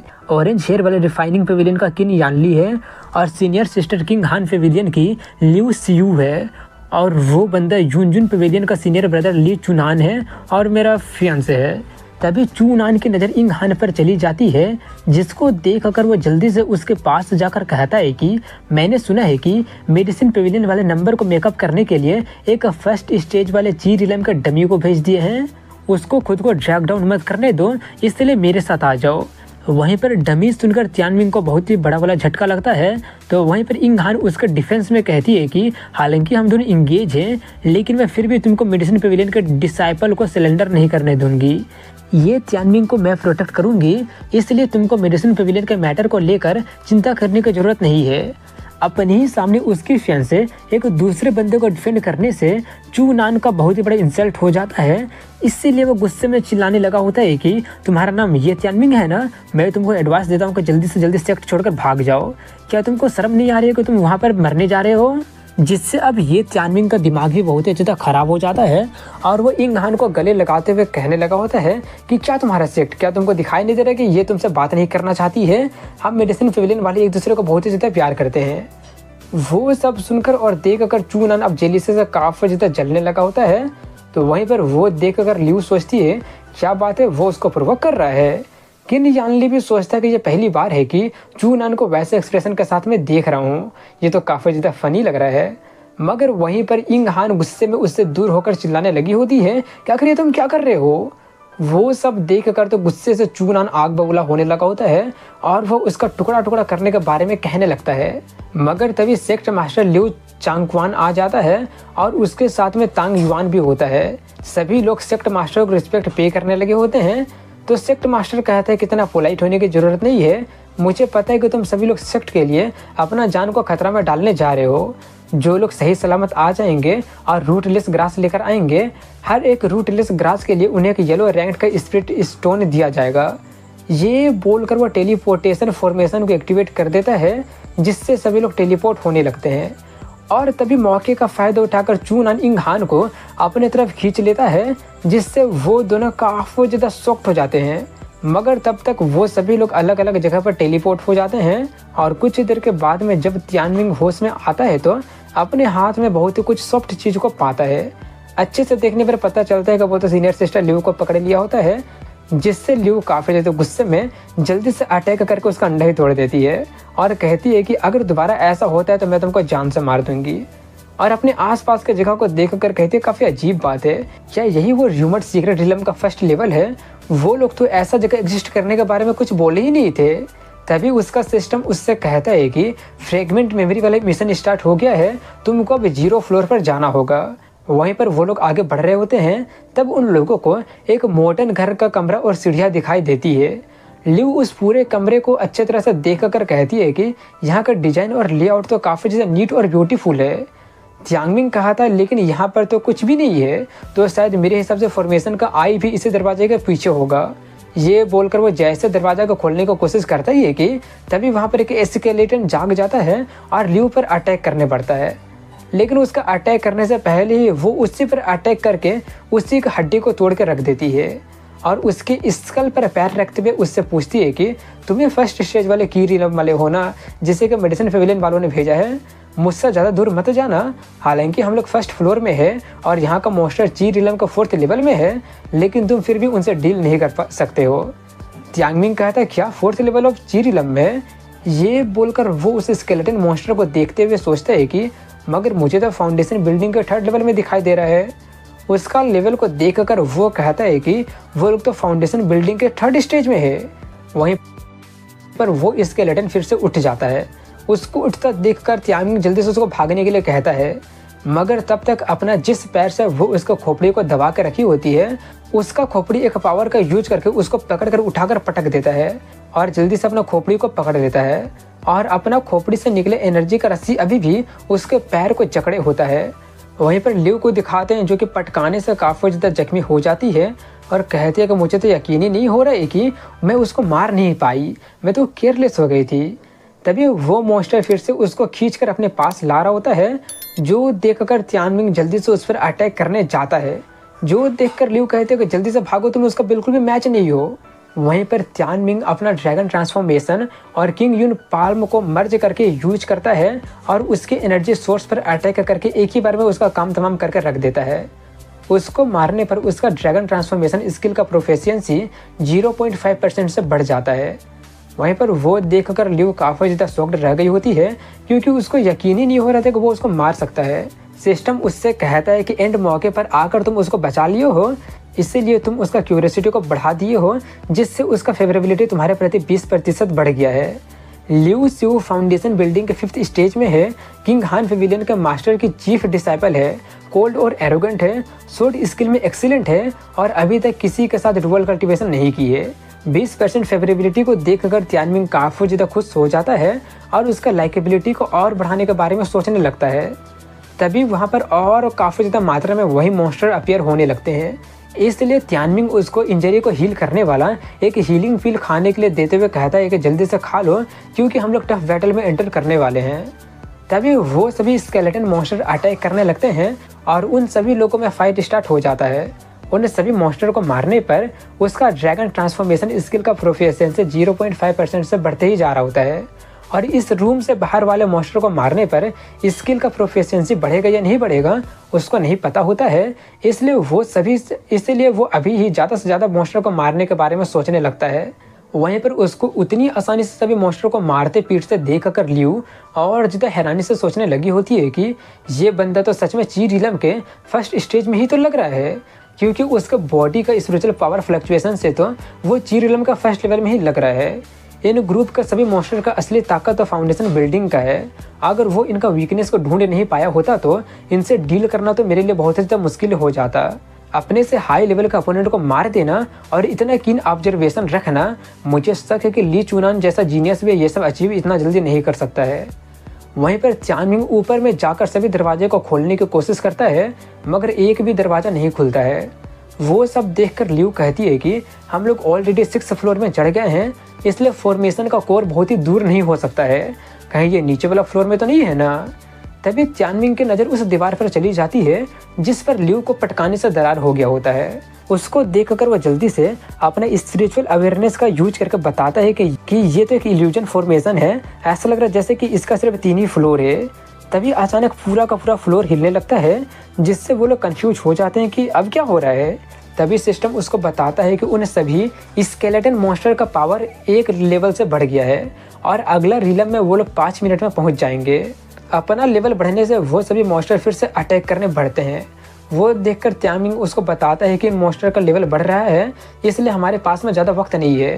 तभी एक मॉन्स्टर उस पर अटैक करने बढ़ता है, जिस पर अटैक करके वो उसका खोपड़ी ही तोड़ के रख देती है। जो खोपड़ी नीचे गिर जाता है, मगर फिर अचानक ऊपर से आ जाता है, जिससे वो लोग थोड़े से चौंक जाते हैं, मगर अब समझ जाते हैं कि नीचे वाला फ्लोर ऊपर वाले फ्लोर से जुड़ा है। त्यांगमिंग एक दरवाजे की तरफ इशारा करते हुए कहता है कि लगता है कि हमें बाहर निकलने के लिए उस दरवाजे से ही जाना होगा, तुम्हें मुझे कुछ टाइम देना होगा। ल्यू कहते ठीक है, लेकिन मैं सिर्फ फाउंडेशन बिल्डिंग के 6 लेवल से ही फाइट कर सकती हूँ, इसलिए जो करना है जल्दी करो। वहीं पर चानमिंग काफ़ी सारे पिल्स खाकर अपना पावर को कुछ टाइम के लिए बहुत ज़्यादा बढ़ा लेता है। तो दूसरी तरफ में वो ल्यू उन सभी मॉन्स्टर से फाइट कर रही होती है जो लोग अपना फाइटिंग स्टाइल को बदल लिए होते हैं। उनको मारने पर उनमें से एक स्टिकी लिक्विड जैसा कुछ निकल रहा होता है जो कि उसके ऊपर गिर जाता है, जिससे उसका कपड़ा गलने लगता है, जो देखकर चानमिंग देखते ही रह जाता है, जिससे ल्यू और ज़्यादा एम्बैरस और गुस्से में कहते देखना बंद करो और काम करो। इसीलिए वो वैसे ही एम्बैरस होते हुए जल्दी से जाकर दरवाजे पर अटैक करके उसको खोलने की कोशिश करने लगता है और खोलते हुए सोचता है तो क्या बाद में देखना पॉसिबल हो सकता है। अब कुछ देर तक वो उस पर वैसे ही अटैक करते रहता है, मगर काफ़ी बार अटैक करने पर भी कोई फ़ायदा नहीं होता है, बल्कि अब वो दोनों के दोनों ही काफ़ी ज़्यादा थक जाते हैं। सिस्टम से उसको पता चलता है कि उनका लेवल फिर से बढ़ गया है और वो लोग फाउंडेशन बिल्डिंग के 8th लेवल में पहुंच गए हैं। चानमिंग जल्दी से 2-4 पिल और खा लेता है, जो देखकर सिस्टम उसको बताता है कि लगातार खाने से पिल का इफेक्ट कम होते जाएगा, जिससे अब चानमिंग का दिमाग काफ़ी ज़्यादा ख़राब होने लगा होता है और वो चिल्ला रहा होता है कि आखिर यहाँ से हम लोग निकलेंगे कैसे। तभी वो सभी इवोल्व मॉन्स्टर फिर से अटैक करने आगे बढ़ते हैं, जो देखकर चानमिंग जल्दी से उसको उठाकर लेकर भागने लगता है, जिससे वो चिल्लाने लगी होता है कि मुझे जल्दी से नीचे रखो, मैं अभी भी फाइट कर सकती हूँ।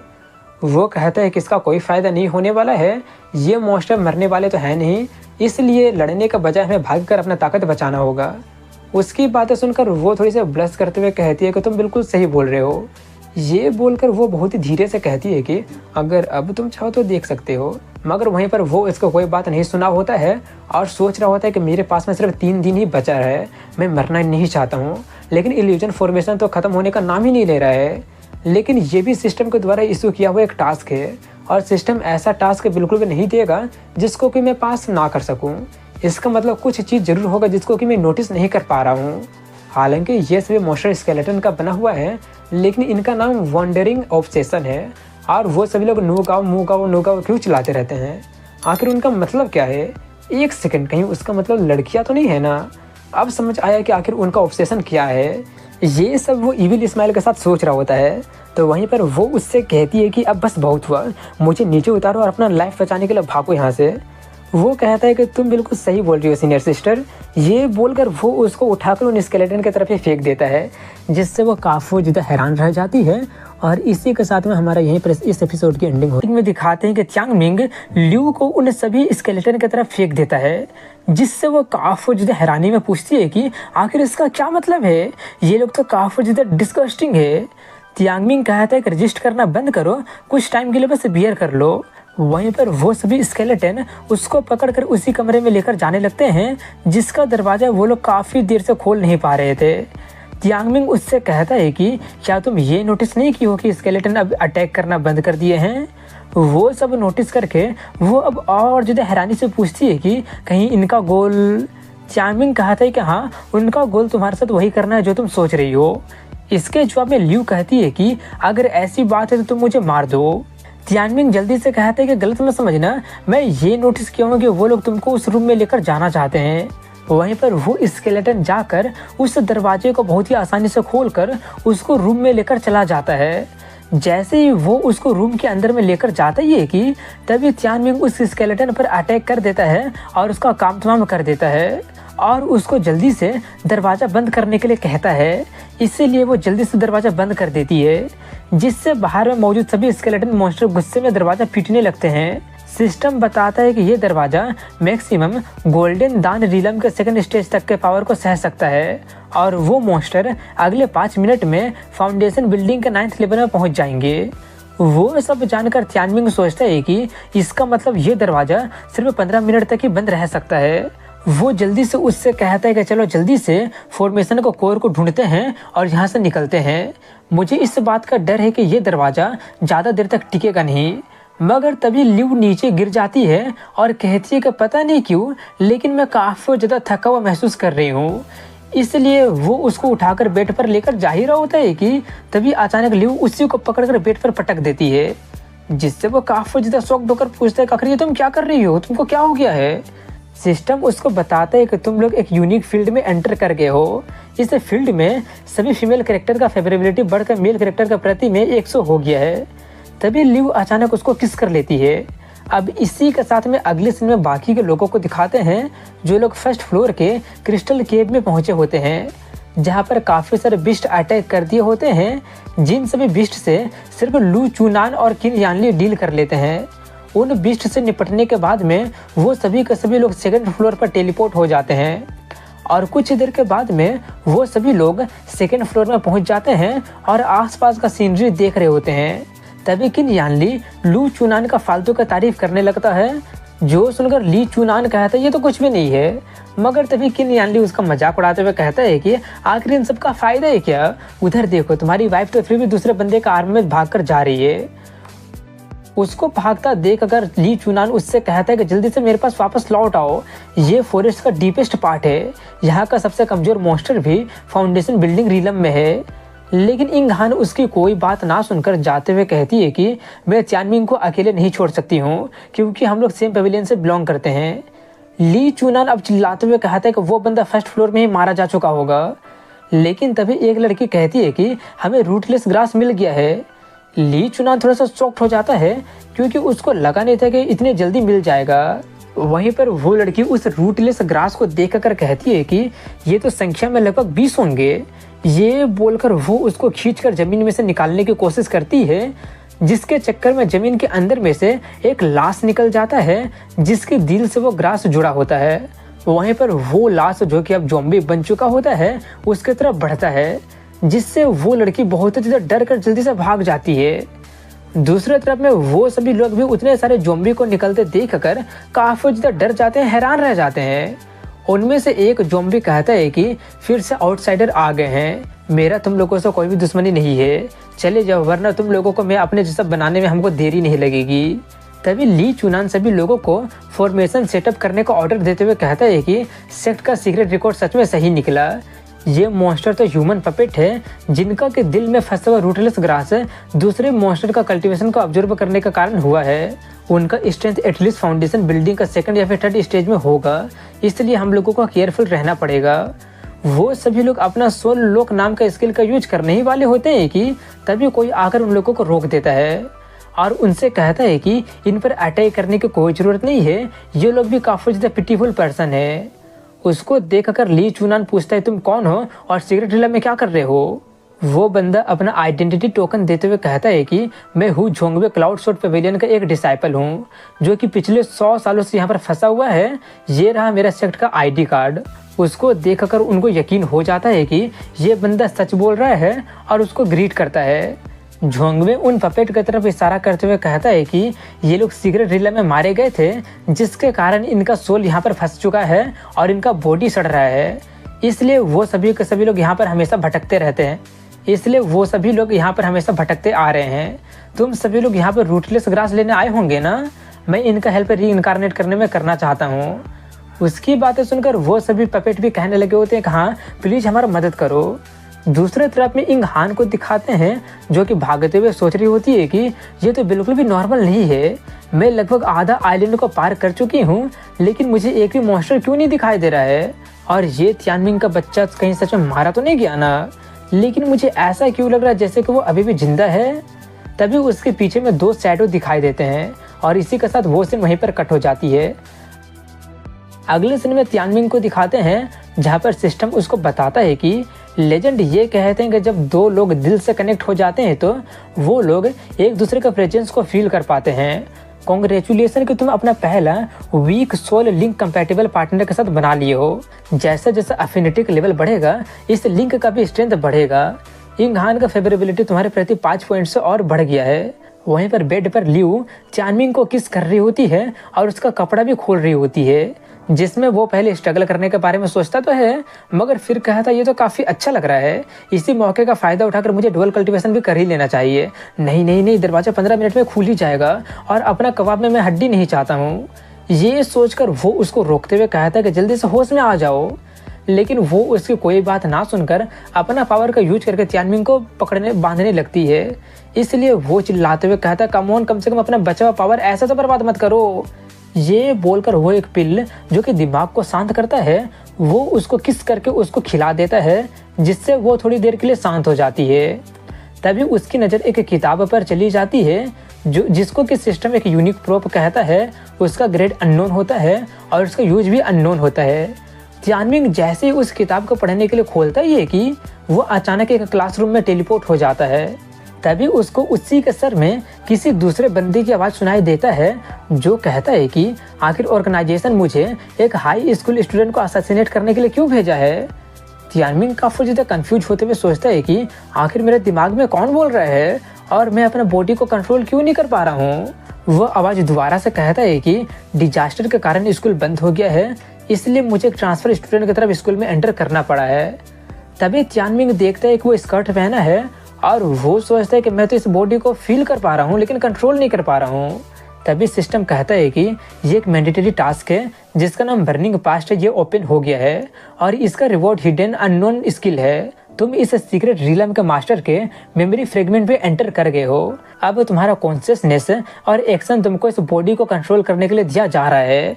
एक लड़की का कैरेक्टर को तुम पूरी तरह से एक्सपीरियंस करो, जिससे तियानमिंग काफी ज्यादा हैरानी में चिल्लाने लगा होता है कि क्या मेरा कॉन्शियसनेस इस पर्सन से अटैच हो गया है। तभी तियानमिंग अपने आसपास के सभी फीमेल स्टूडेंट को देखता है, जो सभी लोग बातें कर रहे होते हैं कि कल हम दोनों छत पर जाकर किस किए थे। दूसरी कहती है कि मुझे काफ़ी ज़्यादा जलन हो रही है, मैं तो उसके साथ काफ़ी दिनों से डेट पर भी नहीं जा पा रही हूँ। उन्हें सभी लोगों को बॉयफ्रेंड एक ही बंदा होता है जिसके बारे में वो सभी लोग बातें कर रहे होते हैं। वहीं पर तियानमिंग के बॉडी में मौजूद उसका ओरिजिनल कॉन्शियसनेस कहता है कि टारगेट का गार्ड लोअर करने के लिए मैं स्पेशली अपने आप को लड़का से लड़की में तब्दील करके यहाँ पे आया हूँ। उस ये सरनेम वाले बंदे को 1 महीने तक फॉलो करने पर मुझे पता चल गया है कि वो तो बहुत ही बड़ा कमीना निकला। तभी वहाँ पर उनकी बायोलॉजी टीचर आकर बोर्ड साफ ना करने के लिए उन लोगों को 2-4 बात सुनाती है और फिर खुद ही बोर्ड को साफ करने लगती है, जो देखकर कुछ लड़कियां बातें करने लगी होती है कि क्या हमें टीचर का मदद करना चाहिए, मगर दूसरी कहती है कि नहीं, देखने में वो काफ़ी ज़्यादा गुस्से में लग रही है इसलिए नहीं करना चाहिए। और हाँ, एक बात और बता देता हूँ कि उसका क्लास में सिर्फ उस ये सरनेम वाले बंदे को छोड़कर सभी के सभी लोग लड़की ही होते हैं। और तभी एक बंदा आकर उसके हाथ में से डस्टर लेकर हेल्प करने लगता है। अपना हाथ टच हो जाने से वो टीचर काफ़ी ज़्यादा शर्मा कर जल्दी से दूर हो जाती है और फिर ब्लश करते हुए कहने लगती है कि तुम्हारे एज में तो तुमको अच्छे से पढ़ाई करनी चाहिए, ना कि क्लास स्किप करना चाहिए। आज के वर्ल्ड में अगर तुम म्यूटेटेड प्लांट और एनिमल के बारे में नॉलेज नहीं लेते हो तो ग्रेजुएशन करने के बाद भी तुम्हारा कोई फ़ायदा नहीं होगा। वो ये सरनेम वाला बंदा कहता है कि हाँ मैं पढ़ाई कर रहा हूँ, ये बोलकर वो अपने ही टीचर को हक करने लगता है और कहता है कि आज आपका बर्थडे है ना, अपनी फैमिली के साथ ना बिता पाने के कारण आप जरूर काफ़ी ज़्यादा लोनली फील कर रही होंगी। वहीं पर वो देखकर सभी लड़कियों में काफ़ी ज़्यादा कमोशन होने लगा होता है और कहने लगती है कि मेरा बॉयफ्रेंड तो सच में बहुत ही अच्छा है। वो टीचर और ज़्यादा ब्लश करते हुए जल्दी से उससे दूर होते हुए कहती है कि सभी लोग देख रहे हैं, अगली बार से अकेले बाहर मत जाना। वहीं पर वो सब देखकर तियानमिंग बहुत ज़्यादा गुस्से में सोच रहा होता है कि उस कमीने ने तो पूरे के पूरे क्लास को अपने हारेम में ऐड कर लिया है, यहाँ तक कि उसने टीचर को भी नहीं छोड़ा है। अब इसके बाद में रात का सीन दिखाया जाता है, जहाँ पर वो बंदा भागकर स्कूल के पीछे वाले जंगल में जाता है और तियानमिंग भी उसका पीछा कर रहा होता है और उसका बॉडी का ओरिजिनल कॉन्शियसनेस सोच रहा होता है कि ये सब तो मुझसे और देखा नहीं जा रहा है, मैं ऑब्वियसली उससे ओल्डर हूँ, लेकिन मेरा तो एक भी गर्लफ्रेंड भी नहीं है और वो तो कईयों के साथ गुलछर्रे उड़ा रहा है। ऑर्गेनाइजेशन के इन्फॉर्मेशन का अकॉर्डिंग मुझे लगा नहीं था कि इस स्कम बैग का attribute generation to generation pass down हो रहा है, इसीलिए मैं पर्सनली ही तुम्हारा ये फैमिली का बैड जीन को एंड करूँगा। लेकिन तभी एक बंदा उसको कुछ सुंघा कर बेहोश करने की कोशिश करता है, लेकिन वो किसी तरह से जल्दी से उसके चुंगल से निकल जाता है। वहीं पर उस बंदे को दिखाते हैं जो कि उससे कहता है कि मैं यंग वे हूँ, जब तुम यहाँ पर ट्रांसफ़र होकर आई थी तब मैं तुमको लव लेटर भेजा था, लेकिन क्या तुम ये सरनेम वाले बंदे को पसंद करती हो। तियानमिंग थोड़ा सा घबराते हुए सोचने लगता है कि लगता है कि मैंने नार्कोटिक को इनहेल कर लिया है, आखिर इस बंदे का ये करने का मकसद क्या है, कहीं उसको मेरा आइडेंटिटी पता तो नहीं चल गया ना। वहीं पर वो बंदा अपना शर्ट खोलते हुए कहता है कि तुमको फॉलो करने पर मुझे पता चला है कि तुम उसको पूरे महीने फॉलो कर रही हो, अगर तुम नहीं चाहती हो उसे पता चल जाए कि तुम एक स्टॉकर हो तो जल्दी से आकर मेरा अनअडल्टरेटेड लव को एक्सेप्ट कर लो। जिस बोतल से तुम पी हो, जिस टिश्यू का तुम यूज की हो, मैं उन सभी को अच्छे से संभाल कर रखा हूँ, यहाँ तक कि जिस चेयर पर तुम बैठती हो उसका सरफेस को भी मैं अपने जीभ से चाट कर साफ किया हूँ, जल्दी से आकर मुझे गले लगा लो। उसकी बात सुनकर तियानमिंग और उसका ओरिजिनल कॉन्शियसनेस दोनों को बहुत ज़्यादा घटिया लगता है, डिस्गस्टिंग लगता है। लेकिन तभी ड्रग का इफेक्ट होने के कारण वो कमज़ोर पड़ने लगती है और तभी वो बंदा उस पर अटैक करके उसको पकड़ लेता है और उसको चाटने जाता है। मगर तियानमिंग सबकॉन्शियसली उसका गर्दन को ही काट के रख देता है, जो देख कर ओरिजिनल कॉन्शियसनेस सोचता है कि अगर स्कूल को पता चल जाएगा तो वो लोग जरूर इन्वेस्टिगेट करेंगे, तब मेरा फेक आइडेंटिटी का भी पता चल जाएगा। इसीलिए रात का फ़ायदा उठाकर जल्दी से उसको दफनाकर इससे छुटकारा पाना पड़ेगा। लेकिन वहीं पर उस बंदे के बॉडी में से किसी तरह का लताई निकलने लगती है, जिससे उसका और बॉडी अटैच होता है। वो सभी लोग अचानक उस पर अटैक करके उसको पकड़कर कहते हैं कि लगता है कि तुम्हारे लिए एक काफ़ी नहीं था, इसलिए चलो अब हम सभी लोग मिलकर तुम्हारे साथ करेंगे।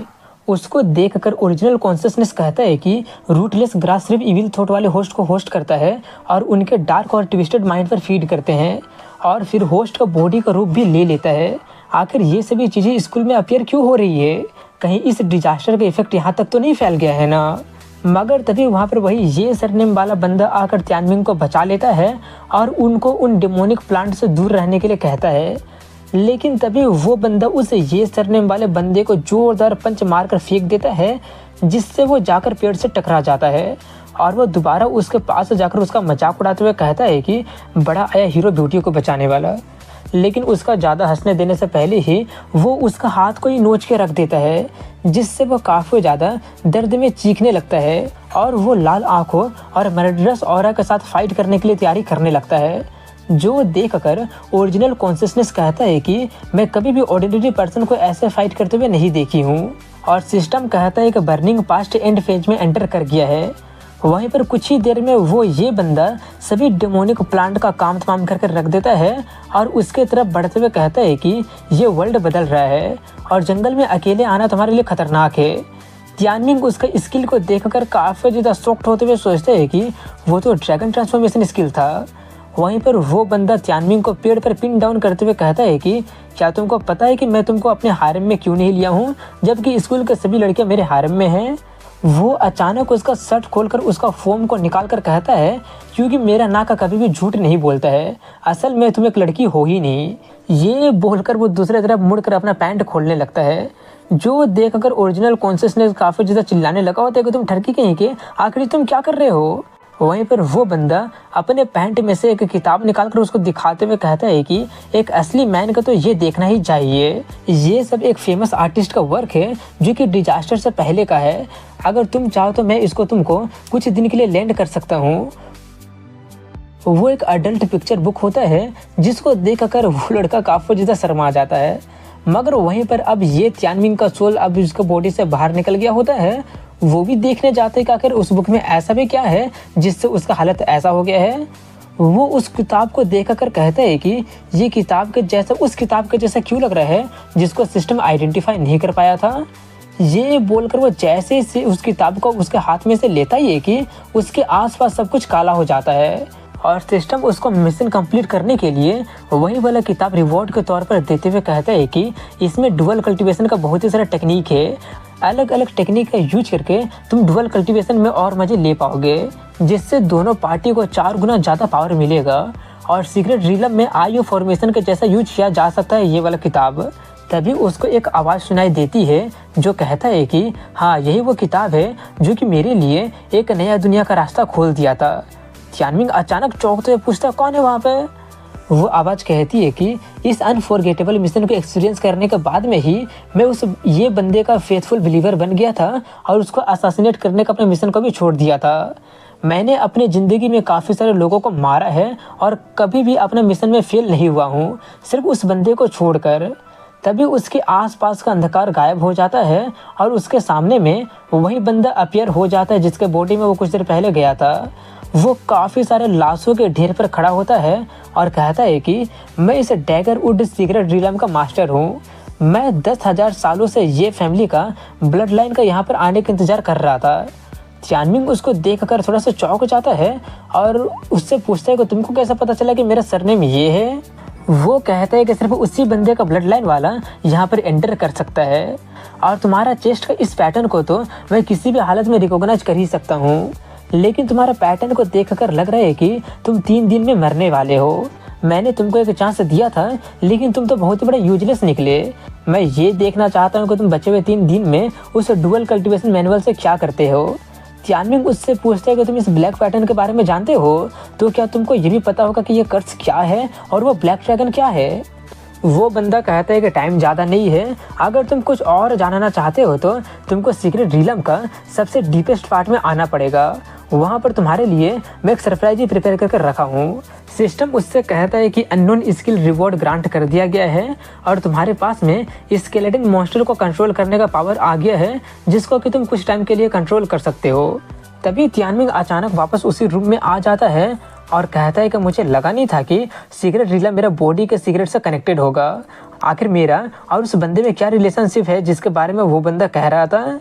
तभी उसकी नज़र सिस्टर ल्यू पर चली जाती है, जो कि होश में आ गई होती है।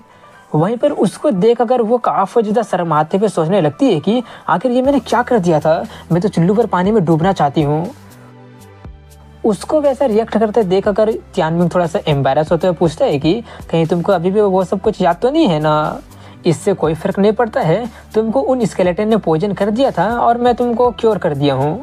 ये बोलकर वो सोचता पता नहीं क्यों, लेकिन अब मुझे थोड़ा सा डर लगने लगा है। तभी अचानक वो अपना स्वॉर्ड उसका गर्दन पर रख देती है और कहती है कि इस रूम में जो भी हुआ उसके बारे में एक भी वर्ड मत कहना, नहीं तो मैं तुम्हारा केला काटने में देरी नहीं करूँगी।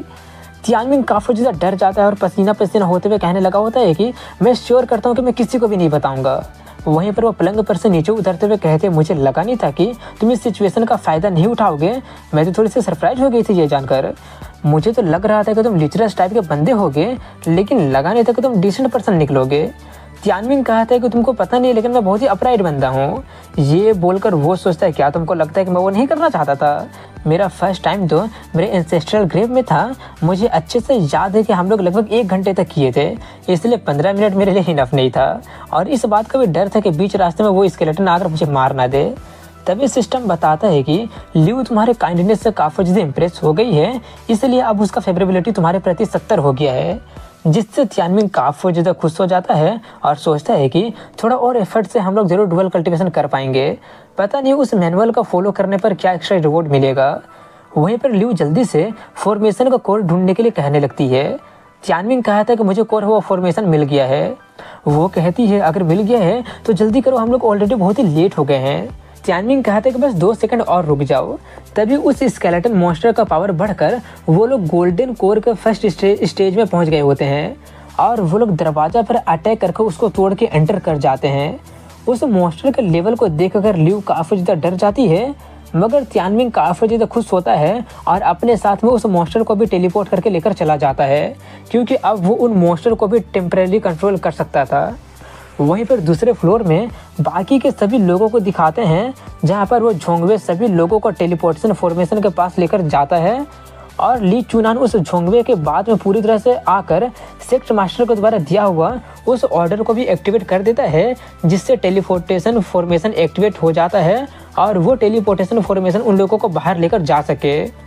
उस टेलीपोर्टेशन फॉर्मेशन को एक्टिवेट करने के बाद में कहता है कि इस पोर्टल को एक्टिवेट होने में, पूरी तरह से ओपन होने में कुछ टाइम लगेगा, इसलिए हम लोगों को कुछ देर तक इंतजार करना पड़ेगा।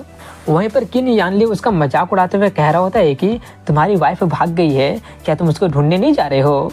तुम तो बाहर जाने का टोकन को भी एक्टिवेट कर दिए हो। हम लोगों को यहाँ से बाहर जाने के बाद में वो हमेशा के लिए यहाँ पर फंसी रह जाएगी, क्या तुमको उसके लिए बुरा नहीं लग रहा है? उसकी बातें सुनकर ली चुनान बहुत ही गुस्से में सोचता है कि देख लूंगा उस बिच को, शायद वो ये सरनेम वाला बंदा ऑलरेडी मारा जा चुका होगा और इंघान का वाटर वर्च्यू बॉडी को ऑलरेडी वो यूज कर लिया होगा। अब जबकि वो यूजलेस हो गई है तो मुझे इससे कोई फ़र्क नहीं पड़ता कि वो मारे या फिर जिए, अब मुझे उसकी कोई ज़रूरत नहीं है। वहीं पर झोंगवे कहता है कि इसकी कोई ज़रूरत नहीं है, मैं ऑलरेडी उसको ढूंढने के लिए अपने लोगों को भेज दिया हूँ। उन लोगों का इस सीक्रेट रिलम का जगह का चप्पा चप्पा के बारे में पता है, इसलिए वो लोग जरूर उसको ढूंढ कर लेकर आएंगे। इसके लिए ली चुनान दिखावा करने के लिए उसको थैंक यू कहता है और पूछता है कि आप और पेविलियन मास्टर जैंग सेम जनरेशन के हैं ना, इसलिए 100 साल बीतने के बाद में भी आपका कल्टीवेशन सिर्फ फाउंडेशन बिल्डिंग में ही क्यों है? कहीं इसका मतलब सीक्रेट रिलम लोगों का कल्टीवेशन को सप्रेस तो नहीं करता है ना? झोंगवे कहता है ऐसा कुछ नहीं है। ये बोलकर वह इविल स्माइल के साथ कहता है क्योंकि मैं भी हाल ही में एंटर किया हूँ। ये बोलकर वो अपना 9 घोस्ट सोल सेपरेशन फॉर्मेशन को एक्टिवेट कर देता है, जिससे उन्हें पता चल जाता है कि वो लोग उसके जाल में फंस गए हैं, जिससे वो लोग काफ़ी ज़्यादा हैरान रह जाते हैं। वहीं पर इंग हान को दिखाते हैं जो कि 2 पपेट पर अटैक करके उनसे बचने की कोशिश कर रही होती है। उसका अटैक से बचते हुए वो पपेट कहते हैं कि आखिर इसका क्या मतलब है, चुनान के कहने पर हम यहाँ पर तुम्हें लेने आए हैं और रूटलेस ग्रास भी तुम्हें दिया जाएगा, तो आखिर इसमें प्रॉब्लम ये क्या है। वो कहती है कि दूसरों को शायद नहीं पता होगा, लेकिन मुझे पता है कि 100 साल पुराना सेक्टर यूनिफॉर्म बहुत ही अलग था, तो अब ये बताओ कि तुम लोग कौन हो। इसके जवाब में वो पपेट कहते हैं कि लगता है कि हम लोग एक्सपोज हो गए हैं। अगर ऐसी बात है तो अब तो अगर हम लोग कॉप्स बन भी जाते हैं तो तुमको फिर भी लेकर ही रहेंगे। लॉर्ड तांग का प्लान बर्बाद नहीं हो सकता है। उसका नाम सुनकर वो पूछती है कि तांग के साथ तुम्हारा क्या रिलेशनशिप है और उसका प्लान क्या है। वो लोग उस पर अटैक करते हुए कहते हैं कि जानने के लिए तुमको तो हेल में जाना पड़ेगा। एक ही अटैक से उसका हालत काफ़ी ज़्यादा ख़राब हो जाता है और उसको पता चल जाता है कि वो उनकी मैच नहीं है, इसलिए वो बस किसी का हेल्प आने के इंतज़ार के लिए प्रे करने लगती है। वहीं पर वो पपेट दोबारा से अटैक करने ही वाला होता है कि तभी आसमान में एक टेलीपोर्टेशन फॉर्मेशन एक्टिवेट हो जाता है। उतना बड़ा फॉर्मेशन को देखकर वो लोग थोड़े से चौंक जाते हैं। वहीं पर फॉर्मेशन में से थियानमिंग और लियू उस गोल्डन कोर वाले रिलम के स्केलेटन मॉन्स्टर पर बैठकर आते हैं। उस स्केलेटन मॉन्स्टर को देखकर वो दोनों पपेट काफ़ी ज़्यादा हैरानी से कहने लगे होते हैं कि आखिर वंडरिंग ऑब्सेशन इस फ्लोर में कैसे अपीयर हो सकता है। लगता है कि प्लान चेंज करना होगा और रिपोर्ट भी करना पड़ेगा। मैं ली चुनान और बाकियों का मरने का इंतजार करता हूँ, तुम यहाँ से जल्दी जाओ। उसको भेजकर दूसरा वाला इंग हान को पकड़कर उससे कहता है कि मुझे नहीं पता कि तुम उस स्केलेटन मॉन्स्टर को यहाँ पर कैसे लेकर आ गए हो, लेकिन अगर तुम नहीं चाहते हो कि इस लड़की को कुछ हो तो। मगर वहीं पर वो उसको बात को ना सुनते हुए थियानमिंग स्केलेटन मॉन्स्टर को ऑर्डर देते हुए कहता है कि उसके सर पर अटैक करना। इसलिए वो मॉन्स्टर काफ़ी पावरफुल लेजर बीम से अटैक करके उसका पूरा का पूरा ऊपरी हिस्सा ही डिस्ट्रॉय करके रख देता है, जो देखकर इंग हान की आंखें फटी के फटी रह जाती है। वहीं पर वो दोनों इस स्केलेटन पर से नीचे उतरते हैं और थियानमिंग दूसरे वाले को भी नहीं भागने देने के लिए कहता है। सिस्टम बताता है कि इसका एनर्जी बहुत ही कम है, इसीलिए वो खुद को रिचार्ज करना शुरू कर दिया है। ये बोलकर वो भाग रहे पपेट का एनर्जी को ऑब्जर्व करने लगता है। दूसरा भागते हुए कह रहा होता है कि अगर मेरा चेस्ट पर ये सील नहीं होता तो मैं इसको बता देता कि मैं क्या हूँ, लेकिन तभी वो ये नोटिस करता है कि उसका चेस्ट का सील गायब हो गया है। वहीं पर वो स्केलेटन उसका पावर को ऑब्जर्व करके पूरी तरह से रिचार्ज हो गया होता है और फिर अटैक करके उसका काम तमाम करके रख देता है, जो देखकर थियानमिंग काफ़ी ज़्यादा खुश होते हुए कहता है कि कितना पावरफुल था, गोल्डन कोर रिलम में होने का वर्दी है। अगर मैं इसको यहाँ से बाहर लेकर जाने में कामयाब हो जाता हूँ तो बाहर में मैं तो इनविंसिबल हो जाऊँगा। तभी इंग हान उसको देखकर गले लगाकर कहने लगी होती है कि तुम अभी तक जिंदा हो, वैसे ये स्केलेटन ये क्या है। थियानमिंग जल्दी से कहने लगता है कि इसको सिस्टर लियू पिछले फ्लोर पर सबड्यू की है। लियू थोड़ी से कंफ्यूज होते हुए कहती है कि हाँ मैं ही सबड्यू की हूँ। वहीं पर इंग हान उसकी हेल्प के लिए उसको थैंक्स कहती है और थियानमिंग को प्रोटेक्ट करने के लिए भी धन्यवाद कहती है। ये बोलकर वो उसको अच्छी तरह से देखते हुए सोचती है कि उसका कपड़ा इतना ज़्यादा फटा जैसा क्यों लग रहा है और थियानमिंग को फेस करते हुए इतना ज़्यादा काम क्यों लग रही है, कहीं वो दोनों तो वो काफ़ी ज़्यादा गार्डेड लग रही है। इसका मतलब उसके साथ जरूर एक बंदे ने कुछ कर दिया है। और लियू की बातें सुनकर वो और ज़्यादा शॉक्ड होते हुए सोचती है कि उस ठरकी ने इसका क्या केयर किया होगा। ये सोचकर वो उस पर चिल्लाने लगी होती है कि जल्दी से बताओ कि तुम सीनियर सिस्टर के साथ कुछ कर तो नहीं दिए हो ना। थियानमिंग भागते हुए कहता है कि जल्दी से चलो। उन दोनों पपेट का बात सुनकर लग रहा था कि बाकी के लोग खतरे में है। ये बोलकर वो सभी लोग इस स्केलेटन मॉन्स्टर के माथे पर चढ़कर जाने लगते हैं, जहाँ पर सिस्टम उससे कहता है कि second dual cultivation task forcefully activate हो गया है। सीक्रेट रिलम के डीपेस्ट पार्ट में तुम अकेले ही जा सकते हो और टाइम की कमी होने के कारण एक पार्टनर चूज करके इसी फ्लोर में डुअल कल्टीवेशन करो। इसका रिवॉर्ड अननोन है और फेल होने पर टाइमर 0 होने पर तुम्हारा मौत हो जाएगा। वहीं पर दूसरे तरफ में उन लोगों को दिखाते हैं जहाँ पर झोंगवे सभी लोगों को एक फॉर्मेशन में कैद कर दिया होता है और तभी एक लड़की खींचकर बाहर निकाल दी जाती है और उसको सेक्रीफाई कर दिया जाता है, जिससे टेलीपोर्टेशन फॉर्मेशन लाल कलर में बदल जाता है।